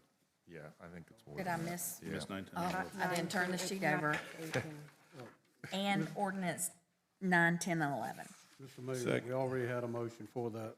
We already have a motion on the table now for a motion and a second for I think the motion was to vote for Combine them them. all together. Right. Okay. It won't hurt to do this, though. No. Okay. Who's the second? A motion to approve them all. We had a motion to combine them. This is a motion to approve them all as one. That's a first. Who made the second? Second. Mike Chestnut. All those in favor of approving ordinances 26-9 through 26-18, please say aye. Aye. Any opposed? Thank you. And that was less complicated than normal, believe it That's or safe not. to say. All right, Resolution 25-5, Madam Clerk. Resolution 2025-5, approving First Amendment to Reciprocal Access and Amenity License and Services Agreement.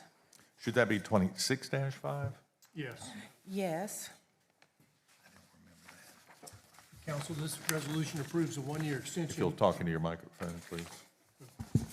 This resolution approves a one-year extension of an agreement the city council approved last year between the operators of Pirate Land Campground and Carolina Shores. The two campgrounds are in the process of building separate and independent campgrounds, but they are not there yet. And so they have reached this First Amendment agreement that would allow both campgrounds, their employees and their guests to use the amenities and services that are situated on the other campground so that both campgrounds can continue to operate as near as they have in the past.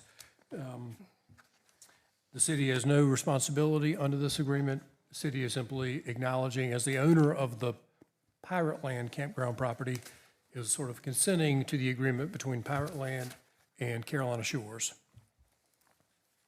Thank you. Is there a motion to approve? Second. Debbie? Any discussion from council? Any No, I do have a question. Sure. Will, on the, basically, they're asking for an extension of what we approved. Correct. I guess my question is this going to continue forever, or are they going to get to a point to where they don't need to do this? They're all working on it. I don't think they are intending this to go on forever. I'm probably the wrong one to ask. But I guess to answer your question, I don't think this goes on forever, but today they are not separate and independent. I don't know if they'll get there by the end of this year. That's one thing I neglected to mention. This is simply a one-year extension. It expires December 31, 2026. If they are not fully built out by then, I expect they may come back again and ask you for another 1 year. I just don't know if they will get there. Thank you. As I read that agreement, I believe it says that they have the ability to extend it as necessary. Is that my imagination?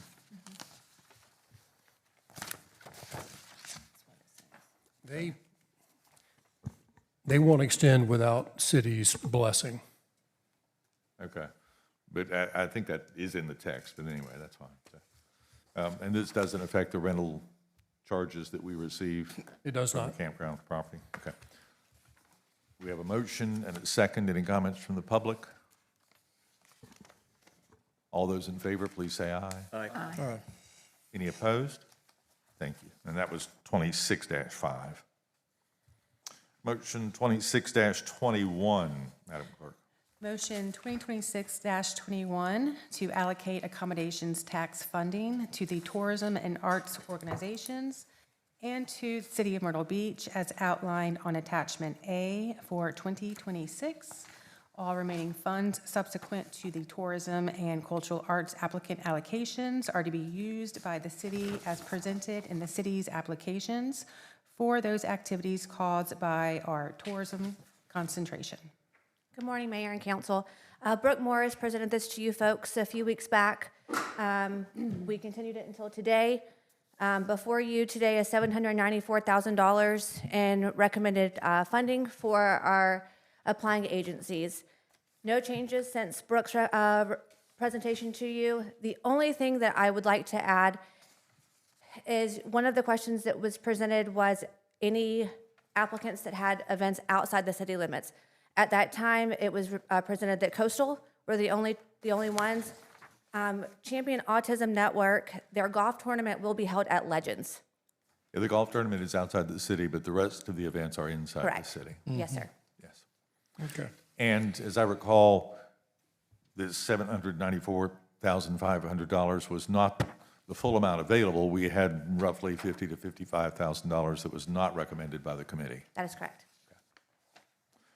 Council, are there any suggestions? So there are three labeled CAF. What's the CAF stand for? I think Coastal Athletic Foundation. Okay, Coastal Athletic. I think we need a motion and a second to Okay. go into discussion and amendment. I do need to add one thing before you begin to discuss. The CAF for the country concert, they have withdrawn that request because they have not been able to get a contract. So that will be one less request to consider.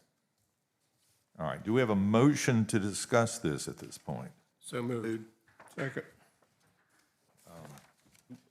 Bill and Mike? Okay. Council, discussion, please? Mayor, Carolina, the CF Band First Entertainment. Right. For $15,000, I think it is. Think I'm reading that correct. 10,000. $10,000. I recommend we give them zero. So a recommendation to, let's hear the suggestions and then we'll make a motion, a summary motion. Also, Walkable Arts and Crafts, item 41, increased from 10 to 15. And also, Sports Tourism Department, increased from 50 to 60.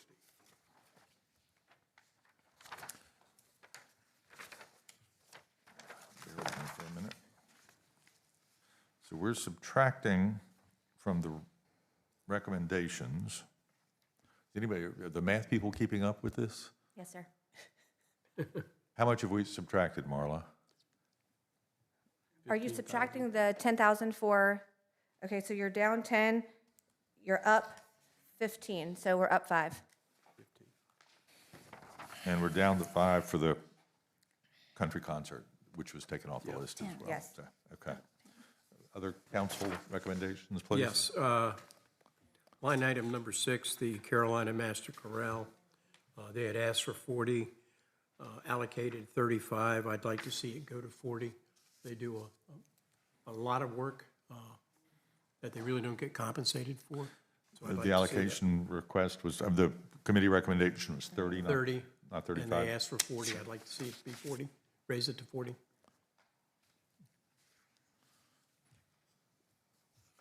Mayor, I have two. If we take a look at 20 and 21 Keepers Foundation, I know these are small festivals, and these guys are trying hard. And I think anybody who's started something, we know that it doesn't happen overnight. So I would love to see us fund them at their level that they got last year. So I would recommend $5,000 more on each one of those. Now Mr. get them back Chestnut, up which to ones, again, were those? get them back up to their full funding. 20 and 21, 20 and 21. the Jerk Festival and the International Cultural Festival. I think I attended both of those. Were both of those events held last year? They were, yes, sir. Were they combined or were they separate? They were separated. Then I only attended one. I didn't make it to both then, if that's the case. I'm not opposed to that in concept, but I would like to see if we can help them have a better event. And maybe ask Troy to weigh in with some events knowledge. I'm sure they would. I will say that the Recommending committee's recommendation support. to decrease their funding was for a lack of audit information at the time of the application. Okay, Lack of We have audited- since received a complete application from Ms. Lisa. okay. So you'd go to 10 each on those, Mike? Yes, sir. What if we went to 15 for 7,500 for each, for a total of 15? I can work with that. So, So 7,500 for both? every little bit is a help. I just don't want to see them get cut. Sure, in I half. understand. And I'm willing to revisit that at the will of council. On my short list, the Champion Autism Network, the committee's recommendation was 7,500. I'd like to see that go to 15. Those events are inside the city. Autism, That one is not, that's the golf tournament at Legends. that's the golf tournament. Yes, But the sir. events that are attached to that are inside the city. It's not just the golf tournament. There are a number of events that are attached to that. This is just the golf tournament. Only asking for money for the golf tournament. They are bringing in players from the Ravens, but as far as we know, event is at the Legends. Donnie?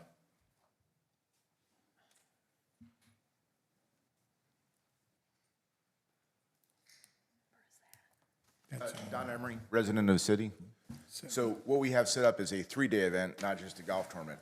And what we did and what we wanted to do was showcase Champion Autism Network and the great work they do, but also we handpicked a bunch of city locations that showcase exactly what we do. And we do have about 40 celebrities coming in, including Ravens, including Anthony Michael Hall from Weird Science and Breakfast Club, baseball players, basketball players, etc. The hotel that we chosen is a Shelby. Beautiful renovated hotel, represents the city well. We have events at Riptides, at Popstroke, at Crocodile Rocks, at Visions, at Joe's Crab Shack over the course of 3 days. What we're hoping for and what the city really needs is to promote that positive image of what we do here. We get beat up by negativity way too often.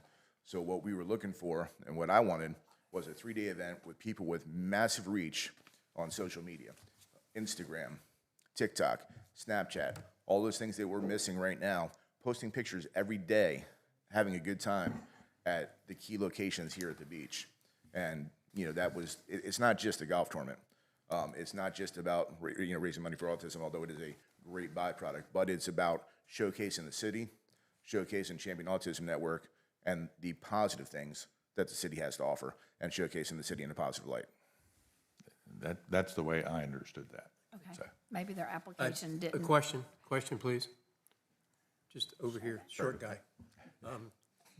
Why was the Legends Resort chosen for the tournament versus something inside the city? At the time, it was the only available. Next year, Okay. we'll be looking to do this again, and we're going to be looking at Myrtle National. I don't think that's inside the city, though. Yes.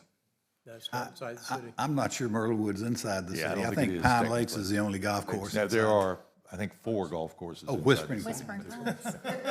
Whoops. We want this to be a legacy event. We want to do this year after year and showcase this way. And, we have it set up with the best of the best in Myrtle Beach so that when we talk to these celebrities next year, they'll be fighting for who wants to come here. And that's what we really want. We want them going home with that positive image and their massive reach of people that they touch and say, hey, Myrtle Beach is the place to go. I think the 4 golf courses inside the city are Whispering Pines, Pine Lakes, and then the 2 at Grand Dunes. Yeah, and we're happy to look at that and address that next year.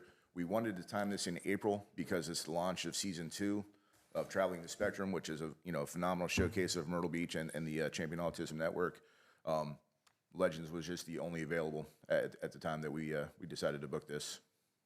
That's understood, Mr. Louder. Just one observation for you. Next year also, we're going to be celebrating 100 years of golf in Myrtle Beach. Oh, is that right? Okay. So the message is get on it sooner rather than later. Yes. Because I anticipate that there's going to be a lot of things going on with that particular celebration. We intend to have next year's location picked up before this year's event comes and goes, so we'll be a full year out on that as well. And Bill, did you play in that first round? Say again? Did you play in that first round? Yes, I did. Back in 1927? Yeah. Donnie, personal reasons I support this as much as I do. Yes, I understand. And I would just like, when you done your application, did you put in there about all these events that are going to be taking place in the city? I'm not sure. Becky Large was the one that filled out Becky, the yeah. application. I'm not sure if she encompassed the grasp of what it is. That's why I'm here to speak and present. Let's look at it going forward. Yes. Again, next year when we present that application, make sure you put about all the things that's going to be taking place in, when, where, and how on the application. I appreciate that, yes. And, I think, most of you know me and know who I am. I'm a very big advocate for my city. And, I'm recently out of retirement, and I want to showcase everything in the city. And this is not the end of me being in front of you here. There's a lot more to come. But, it's time to build back that positive image and time to get us back to where we need to be. And I'm here to help, and not just with this, but in all events. Thank you for what you do. Appreciate it. Thanks, Donnie. And I would note that the autism subject resonates very strongly with our visitors and our residents as well. So It does, and 1 out of 36 families are affected by autism, as I think Councilman Louder just mentioned. Thank you. All right, so I would recommend, instead of 7,500, 15,000 for this, if that's the will of council. Good. Thank you for your consideration. The only other one I would throw out there would be the Waves of Praise. The request was significantly more. We're recommending 35,000. Is there any support to go to 40 for that, for the Waves of Praise? I would support that. Yeah. It's a growing event. It's a free event that draws 10, 12, 13,000 people Draws a lot of people. for 2 nights, over 2 nights. So maybe we suggest 40,000 then for Waves of Praise. All right, so Marla, are you the math wizard? What have we added and subtracted? So a net 40, and that leaves about 15 in round numbers. So we added a net of 40,000 additional appropriations. Motion to approve. All right. Do we need to go through this list, or do we have this list? Do we need to go through it? Okay. I've studied it. I've been through All right. it. You're confident that you've got what we said up here? Mike Louder made a motion to approve. Second. Bill McClure made a second. Any other comments from council? Yes, just a quick question for Ms. Rowe or Michelle, whomever. What I'm interested in, all these are worthy alterations to the fact sheet. What I want to make sure is if someone says they're using $10,000 to buy life jackets, they're buying the life jackets. That kind of accounting follow-up, I think, is tightened, but anything we can do to augment that appreciation and to make sure these allocations are doing what they're supposed to be doing. Yes, sir. I can assure you that Brooke Morris is auditing these financials, receipts to ensure that the money is spent the way that they requested. Well, I get the feeling that she runs a tight ship. She does, yes, sir. And we like that. Yes, sir. We did start that last year to ensure more accountability. Good deal. That is correct. And we did, as you stated, we had one event that did pay us back. Grand Strand Bicycle Club, as their event did not take place. And any documentation that she cannot receive, she will request the money back if it's not meant for the intent purposes that they asked. Well, when I would receive resources like this, where I worked previously, we would provide quarterly or semi-annually accounting too, and there was no problem, but I'm heartened by what y'all are doing. So thank you. Good job by everybody. Mary, you and your committee, thank you so much for all the work y'all put into this as well. And the new form that you all created last year, it looks like it's really paying off because you're getting the information that we had asked you to get. One comment I have, and just for consideration in the future, in the audit process,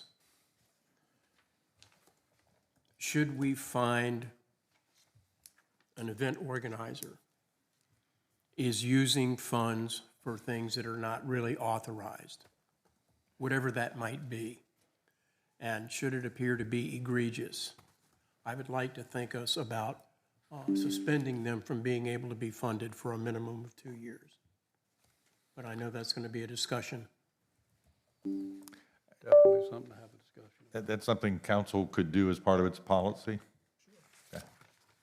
Mayor, if you would, before we vote, let me ask you just so I can make sure I understand. So we've got 15,000 left, right? Yes. So, if an organization missed the time to put in the application, let me back up. I think there was some misunderstanding. I spoke to one of the volleyball promoters the other day, and his understanding was that the city was getting away from sports tourism. And, and I was sitting there talking to him, and he said, well, Mike, we bought in 200 teams, I think just January, I believe he said, and he's getting ready to bring in another over 100 teams. So my question to him was, why didn't you apply? He said, well, we were under understanding that, and it was, he felt like he was going to get turned down, basically. But I said, well, are you still in need of funds? He said, yeah, we are. We need help. So what does he need to do? Just apply and then council still? Apply next year. No, I believe he would have to apply. We would accept the application at this point. The committee would have to meet and review it in all likelihood. That's right. An application cannot be solely accepted by this council. The committee is required to review and make a recommendation to you before you could consider giving funds to any other agency. But that's possible. That can be done. So he needs to reach back out to who? We would have to talk to our committee and see if we can get them back together to consider another application first. And it is outside of the time frame for applications. I don't know how you would open it for only one. Well, I guess my question is, if we're saying we got 15,000, then Again, We're not they gonna didn't never meet present an to talk about- application in the time frame. Council can direct this committee to do whatever you guys like. I can only convey what the law is. Yeah. Mayor, I'd What like the to speak. perception might be. Since everyone has spoken with regard to subtractions, additions, was there any issue with South by Southeast? That is the instrument group that buys or provides instruments for children that don't.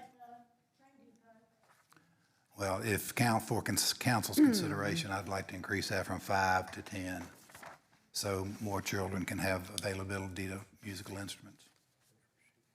What number is that? That is number 38 on the sheet I have. We funded them for years and years, and then they went off the map, but they have a You asked for revitalized 10? group. I'm sorry? 10? 5 for a total of 10. We need to make an amendment to our motion. But I'd just like to say that every year, when we come to this time, every year, there's always someone, for whatever reason, doesn't get their application in on time.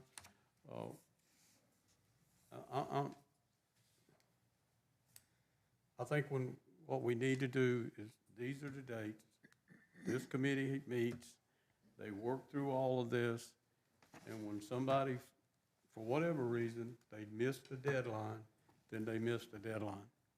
And I understand, Ms. Chestnut, what you're saying, but at the same time, Mary, how long have y'all been working on this? Since November. Months? We have two scheduled meetings by ordinance, the second and fourth Wednesdays in October. And then it starts coming to you guys, and then So everything this that has goes been on rolling beyond since October. October, but they got the applications out earlier this year, and it was well published in the city too, so that, and like I've told you already, when I started on the committee, we had about 20 applicants. Now we're up over 40. So it's out there that people can apply, and they do. Mayor, I'm not saying it wasn't out there, and let me be specific. It's Coastal Volleyball Tournament, number 10. I mean, he's just saying that there was his understanding was we were trying to get away, and I think the comment was made that, hey, we want to give this money to most arts organizations. That did not come from the committee. I understand it didn't come from the committee, but I think, He did not come to he applied. They sent their application in, but they were not present at the meeting to present before the committee.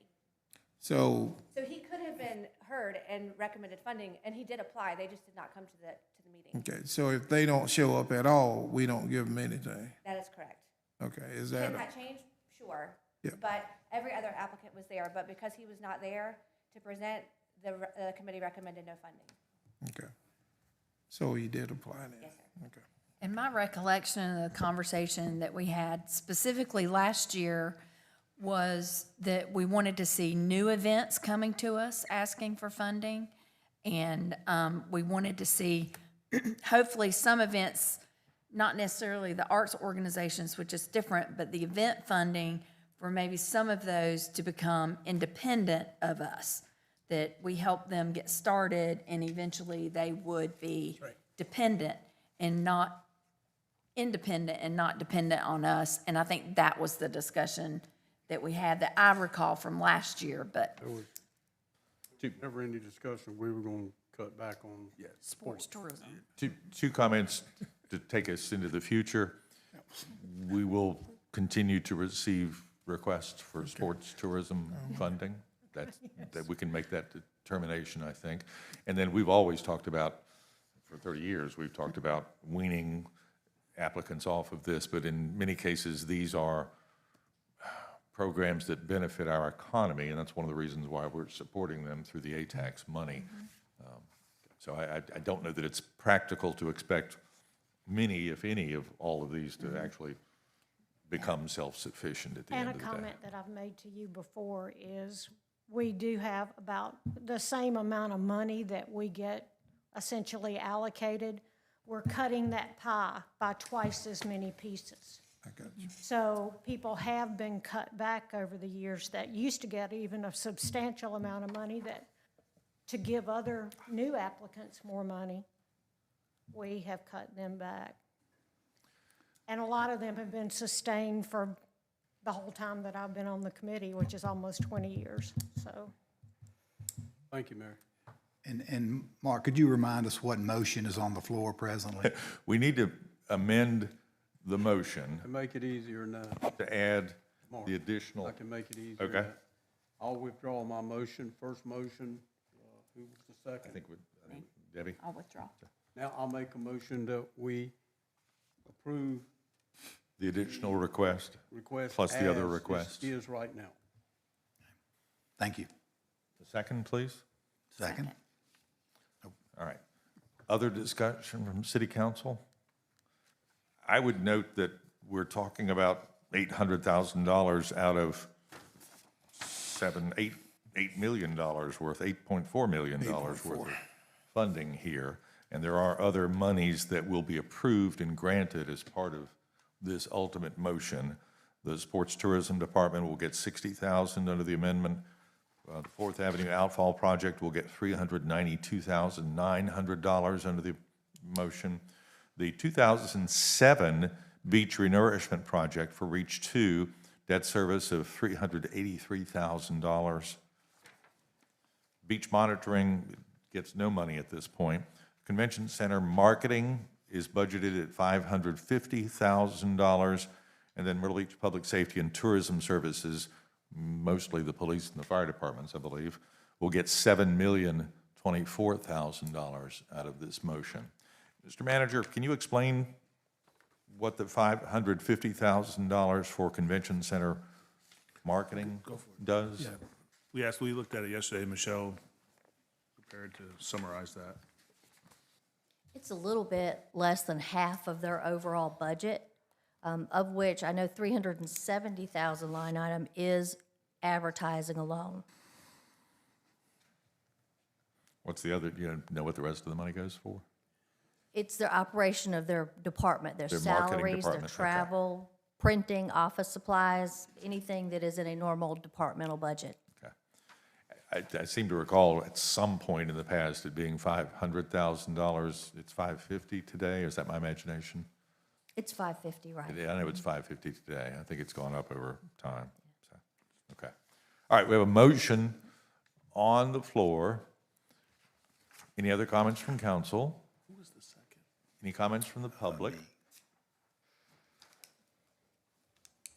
All those in favor of the ATAX allocations as we've described and moted, please say aye. Aye. Any opposed? Thank you.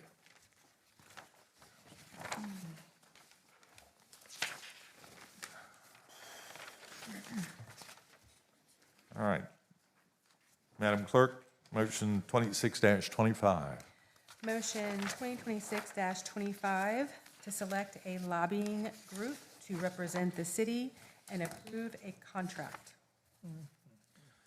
We've received two presentations from groups to represent the city's interests before the General Assembly in Columbia. Does council have a recommendation? Council comments? Mr. Mayor, I recommend our talent group. We've got a recommendation from Councilman Chestnut for the Talon Group. Louder. I'm sorry. Hey, Mike. We look alike. Our heads are the same.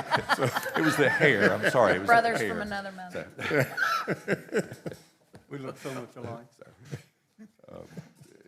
Is there Yeah. any other motion? Do we have any comments on that? That was, I guess, a motion. Is there a second to that motion? Second. Mr. McClure seconds. Any council discussion?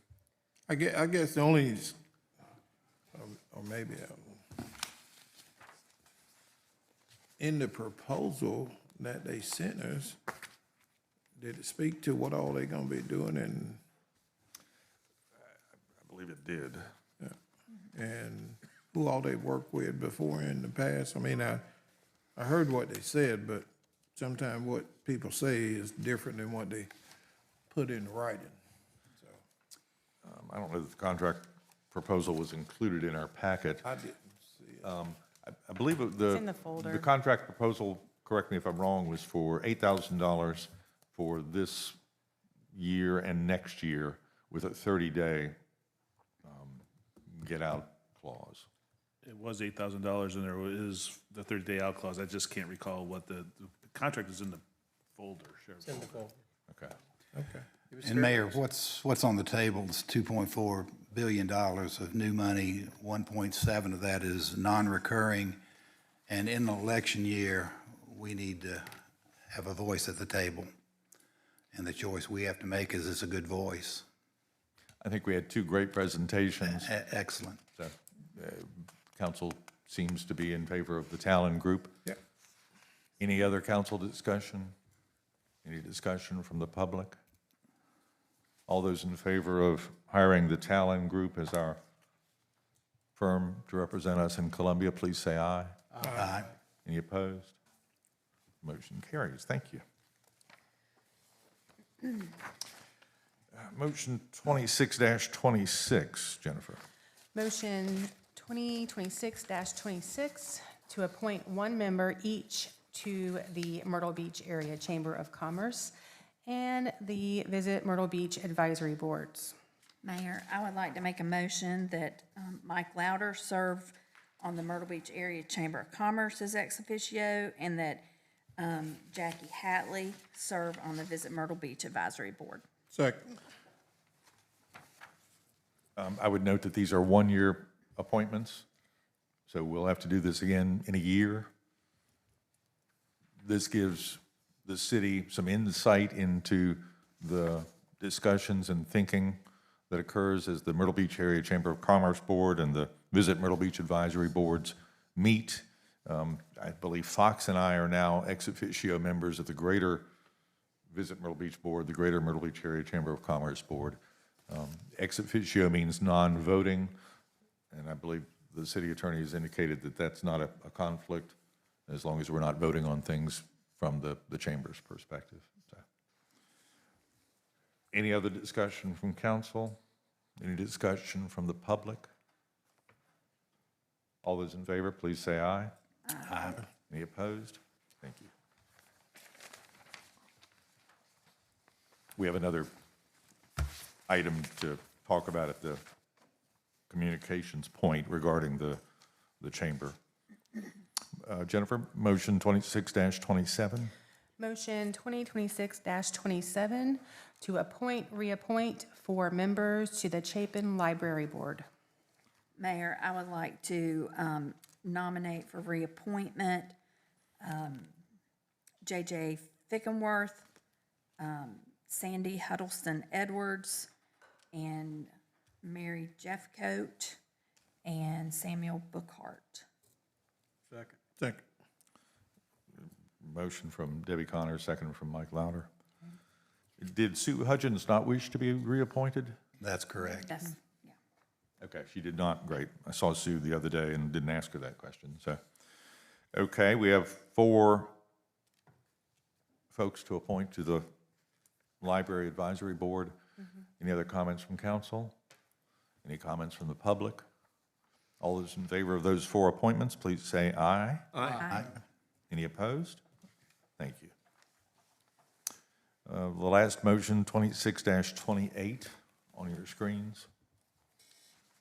Jennifer? Motion 2026-28 to declare certain vehicles abandoned or derelict pursuant to the authority of Article 41 of Title 56, South Carolina Code of Laws, 2001.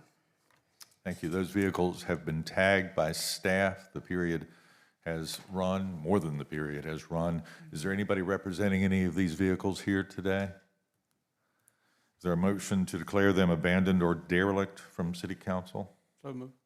Second? Second. All those in favor, any comments from council?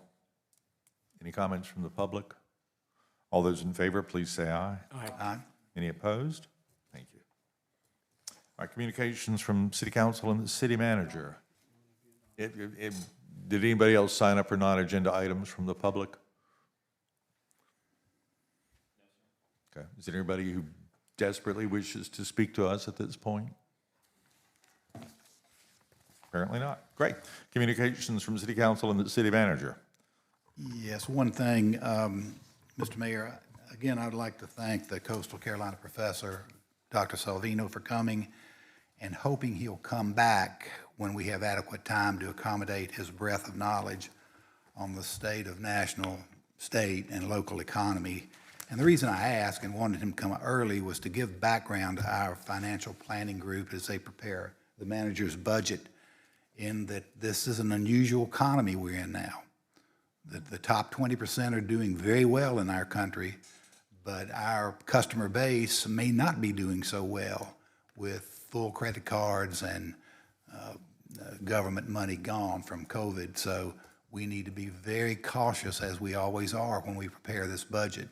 And I thought his early insight would provide some breadth and depth to that thought process of our financial people, whom I have extreme confidence in. But this is a different day. It almost smells of 2008 and 2000 with the dot-com bubble. And we just all need to be mindful of that, and I'm sure we are. And I hate to bore people with that, but it's so important. As a follow-up, Phil, could we maybe have him back for our March workshop? Sure. And Debbie, I will say Debbie was the first to suggest that, so we'll give Debbie credit for thinking Bring him about back. that. Get more information. I'm going to take these a little bit out of order here. We've indicated that we want to hold a budget retreat here in town, but I don't know any details at this point, not that we've given you any specific details to follow, but let's have a quick discussion, if we can, among council and staff about proposed date, proposed location, what you have in mind for presenting to us at that point. I expect that the March 3rd workshop will include some budget, whatever that first Tuesday is, will include some more budget discussions from city council as well. Yeah, so I have marked on my calendar from our annual calendar, March 18, 19, 20 as the budget retreat. And I would just kindly request that we keep those dates, because I plan my semester appropriately and have those dates blocked out Sure. for our budget retreat. I would hope that we don't need all three of those dates, that we can accomplish that in a day or two and not use all three of those days if we can. And then here in town, I've been talking with Fox, the manager. His preference would be that we do it in this room. Yeah, I think so. We have to coordinate with the court staff on that, so that may be a challenge. And the reason is the security and the AV equipment that we have here. I don't know if we can be able to accomplish that given court staff, but we'll have to check on that. I would agree with that. No reason. Okay. And then also, I believe Debbie had requested that we ask the chairs of the significant committees to attend as well, to the extent that they can. Maybe we give them a window of opportunity when their presence would be most required or most relevant. And Michelle, do you have thoughts on whether you'll have a recommended budget at that point?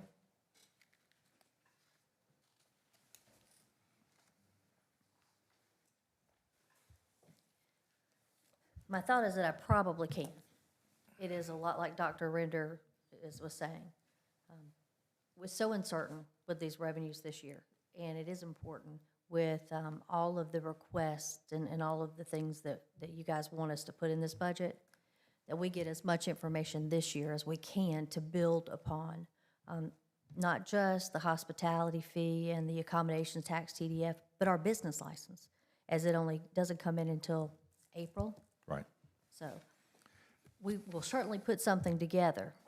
I know that we've, in the recent past, we've had a manager's recommended budget at the budget retreat. That's not a requirement by any means. I think having council talk about things that it wants to see in the budget, having staff say, well, we can afford this, this, and this, but help me with this, are relevant conversations that we need to have as we build a budget for the next fiscal year. So whether you're able to do that at this retreat window or whether it comes at that April workshop window, I don't have a preference. I understand the challenges of making it all fit. Then again, it may not all fit. Right. And I agree, Mayor, we actually have had budget retreats in the past. Yes.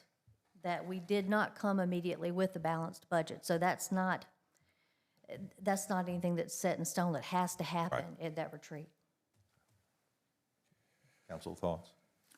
Well, I just appreciate the honesty in the past. We've been counseled by maybe your predecessor. This is not real money, so be conservative. Don't spend it. But we want your honest opinion, and You're not going to hurt our feelings. Tell us what we have to work with in your best professional opinion. That's all we can ask. I don't think I often hold back,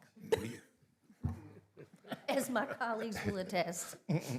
They've been fairly blunt in the past, yes. Mayor, I'm gonna ask you, if we can, I know we said 18th, 19th, and 20th, and you said hopefully we'll need all three of those days, but unfortunately, I'd already made plans to, we're actually gonna be out of town. I would love to see if we can do it the 19th and the 20th, and I hate to miss the first day of Nope. budget retreat. I think that's fine. I'll be back I don't know in why town. we can't. I do think it that's 2 fine. days. I don't think we need 3 days. No. Right, at all. I mean, typically, the last day has always been, wrapping up, and sometimes we didn't use the last day I anyway. think if we show up on the 19th, 8 o'clock, and go to work, you know what I mean, go to work, Yeah. and do the same thing on the 19th, I think we'll be. You mean the 19th and the 20th? 19th and 19th, 20th. Sure. 20th. I'm good with that. Okay. Everybody else okay with that, calendar-wise? Okay, That works. thank you. And Mayor, also, before I forget, if we could have a lobbying update in 2 weeks, Yes, that would be a good thing, so. the lay of the land, basically.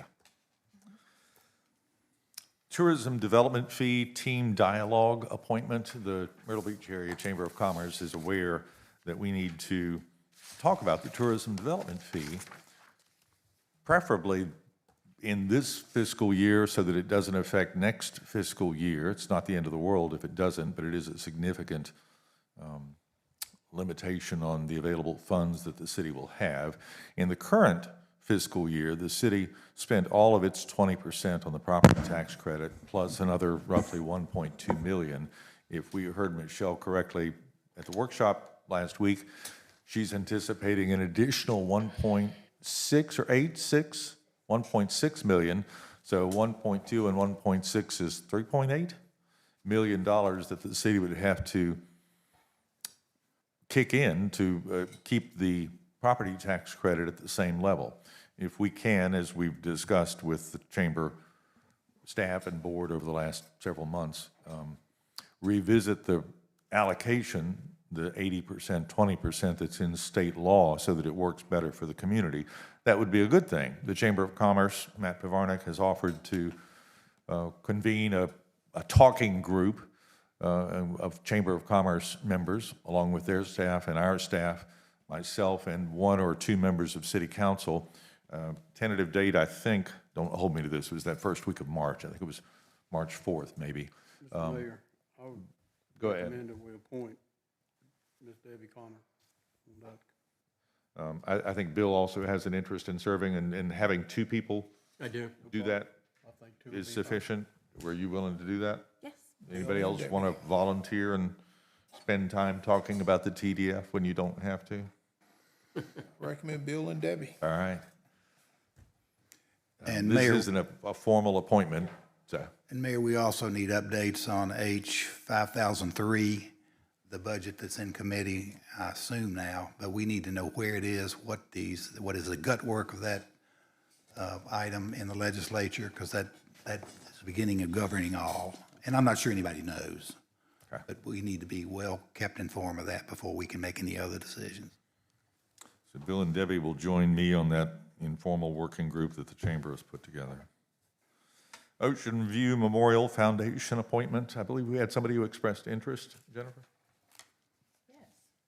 An email last night. I know. Yeah, Ms. Gay. Yeah. Put that on the agenda for the If next you time. would, Any objections to that name as for consideration, or if anybody else would like to serve on the Ocean View Memorial Foundation? The last name was Gay. Yeah, her last name is Yeah, Gay. Miss She Michelle? lives up on, well, anyway, we got the resume. And then a CoStar TA board appointment. Anybody want to volunteer to serve on the CoStar TA board and represent the city of Myrtle Beach?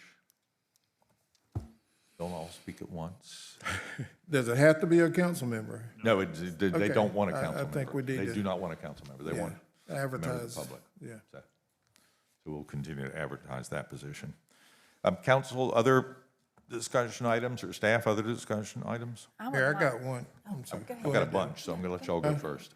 I'm sorry, I'm trying to keep up with my notes. Mr. Lauder actually had a great idea last year about, trying to build this teamwork and better communication with the county. And we had several meetings with the county. I think me, Mr. Lauder, and senior staff Fox, and Brian and Josh and Will, and we all had, and the mayor was there. So I was just wondering, when are we going to try to restart those? We had some good communications and trying to work through some things that the city and the county's been dealing with. So I think We'll make that request. I've met with the county administrator, Barry Spivey, Okay. and have talked about a list of areas where the city and the county connect. Yes, sir. I've suggested some requests that he consider have not had a follow-up conversation, so that's on me to do. Mayor, it's twofold here. One, we had a couple of members meet with a couple of their members and administrators, that one meeting, but we also had meetings where there was no agenda, there was nothing other than just fellowship. And I think we need to go back to that one too. Yes. Matter of fact, I'm all on board if North Myrtle Beach, Conway, Surfside, any municipality in the county that wants to join into this particular meet and greet, so to speak, and let's get to know each other. Sure. Other than across the table. And there is a League of Cities meeting coming up next week, the 19th? Generally, the League of City has an agenda, and it has this is nothing more than to sit around, talk about something other than maybe politics. Just to You get to really know a each other. chance to really get to know one another, and I think that's very important. But the first meeting is to talk about some issues that we were Sure. dealing with and challenged with. I We'll guess make you would that say. happen. You're speaking of the two bodies, Mike? Yes, sir. I can recall 15 years ago when we, the county, and the legislative delegation would meet for lunch in a horseshoe. The mayor would preside, and we'd bring forth issues that affected both of our constituents. And I think it was productive. I believe But we did that particularly- in the fall typically. Well, in an election year, we might want to do it in the spring. But the question is, have they got the time to do that right now? I think they might make time if you schedule a meeting before March 31st when filing ends. Just saying.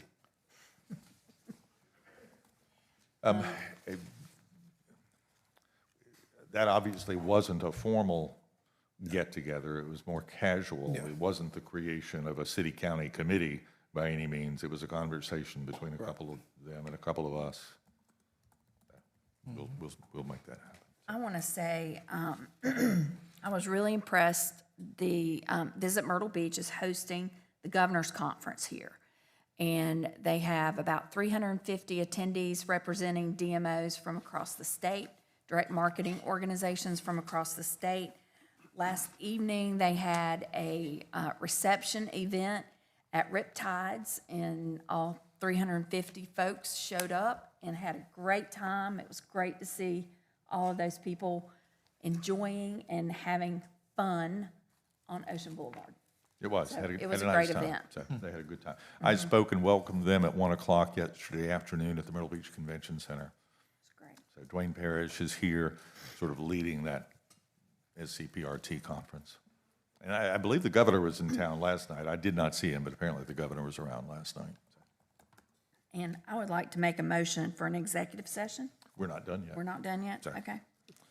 Other council comments? Oh, good, okay. At the workshop last week, Mike, you asked about including in the budget some home renovation money, a return to that policy. I met with Megan Michael from Habitat for Humanity last week. She's doing some of that currently, and if we can find in CDBG money or other sources some money to continue the process of home renovation, Megan has volunteered under the Habitat hat to actually be the doer of all of that, so that we didn't have to manage that, if that's okay. That's good. Worked for me, As too. long as we got some housing rehab going, that's, Had a chance yesterday to go to the ribbon cutting for Sea Change, which is the new women's recovery structures, houses on 12th Avenue North, very nice properties that Echo has put together there. I think each home will handle 16 patients in recovery. Patients probably isn't the right word, residents in recovery. But they're spectacular looking properties. They've done a good job with that. That's been funded through Echo's sponsorship and support. Had a chance to attend the Carver Street Renaissance event that Mary Riley put on Saturday night down on the boulevard. We also had in town, and Mike Chestnut was there for that on Saturday. And Saturday and Sunday, Mike Chestnut was there for both of those events. We had a group of Myrtle Beach Air Force Base veterans who served here in the early 1970s who came back for an annual reunion. And they had a great time both at the Saturday night event and then again Sunday when we recognized them. They brought history about their experience here that I was unaware of, that even though it was the 1970s, it was post-integration for the Horry County schools here, the Myrtle Beach schools here, they experienced some difficulties. I don't know, Mike, if you want to elaborate a little bit on what that group did back then. well, I can tell you, you know, me as a young kid growing up in the Race Path community, which is outside the city actually, but that group in particular, back in the day, they used to come pick the kids up in Race Path, take them out to the Air Force Base, bowling, swimming. I told a story the other night. I remember, I can see it just as good as day right now because it was amazing to me to see a bomb actually that goes under the planes and Bomb, a B-O-M-B. Yeah, one of the. But anyway, the thing at that time was, hey, you kids, it's okay to look at them, but don't touch the front of them, don't mess up the cameras, and that's how they guide, and you know. But and then later on, the program kind of went away a little bit, and we always wondered what happened to the group. And but before I forgot also, they also were the biggest sponsor back in the day of the Black Santa Claus riding around on the fire truck coming to the different communities and stuff. Also, very instrumental in the city got a partnership now with Sandy Grove with Bathsheba Memorial Park, but they were actually the group who actually got the first equipment donated through the Air Force Base to start Bathsheba Park. So, I mean, this group, like I say, I learned a lot from them the other night, and we always wondered whatever happened to the group, and I was honored to tell them that I stand on their shoulders because a lot of what they did inspired me to run and be involved in public government, and so. And they taught you to swim? Yeah, they did teach me to swim too, even bowl a little bit. My bowling is not all that good, but and we also going to recognize them, and we got some of their proclamations and some of the history of the group that we're going to install in the museum out there, the Robert Reed Center. Also, I'll just tell you that also learned, Mark, we were sitting talking with some of them, and two of the guys in the group said, yeah, I met my wife and we were talking right over here 50 years ago. I'm like, really? At the Robert Reed Recreation Robert Reed Rec Center. So just a great event, a lot of history. Like the mayor said, a lot of things I didn't know, but at the same time, now, you know, we can see the importance that they played on, you know, providing services to the community that were needed at that time. And they were back from Texas, Florida, Yeah. Georgia, Virginia, I think Ohio as well. So they came from all over for this reunion. So very nice, very nice. Very nice. And then I asked the manager yesterday, most of the offices on the first floor of City Hall are going to relocate to the annex, which has been renovated, which will I think we plan to fill most of those offices on the first floor of City Hall. But I asked him if he could find a council office so that you all might have an actual office that you could share in City Hall if you're so inclined to have an office that would serve for your purposes there. Well, they eliminated that the first year I got elected. We're trying to put it back in the last But I year. remember we did used to have one on the second floor in City Hall, I believe. I gotta tell you, since I've been a member of council, most of the people I've met with over the past 16 years, they just wanted to meet someplace other. That's fine. And City Hall. That's good. I don't specifically need a place in City Hall. I think that would be good though. I mean, really, because there are times when, you know, we can go there and have a quiet space, I guess you'd say, you know. We can close the door. I think he indicated that it probably was possible. Mayor, also, I'm sorry. No, we're looking at it, but I, just off the top of my head, I think there's probably gonna be room for that, with no final decision, I guess. One more. I just wanted to say I did get a chance yesterday to attend the groundbreaking for the South Strand Hospital, which is a 59-bed hospital that's going to take place to the off of Coventry over there. Good thing is, I mean, you know, looking at what Dr. Savino was saying about the number of retirees coming to the area, that's going to provide better service on the south end and hopefully keep people from having to travel so far in needs of emergency. And plus, the other good thing is they pay business license and taxes. So glad to have Grand Strand and all the good things they're doing in that community.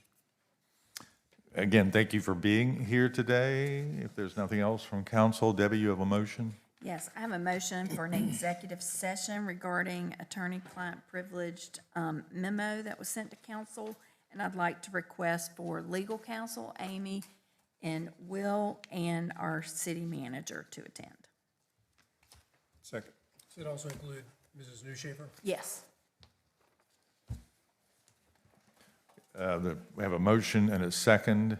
Any discussion from council? Mike Chestnut. Any discussion from council? Any discussion from the public?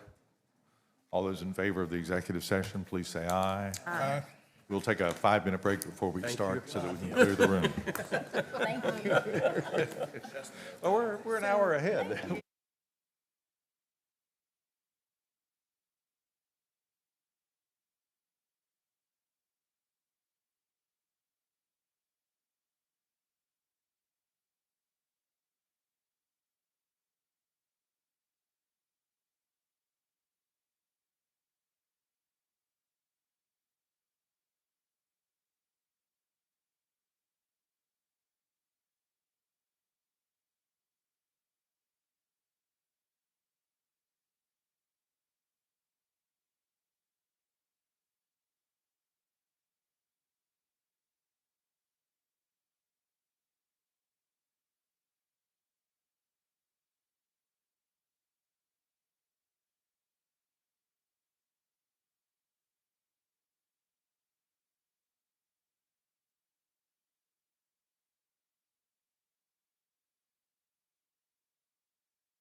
Thank you.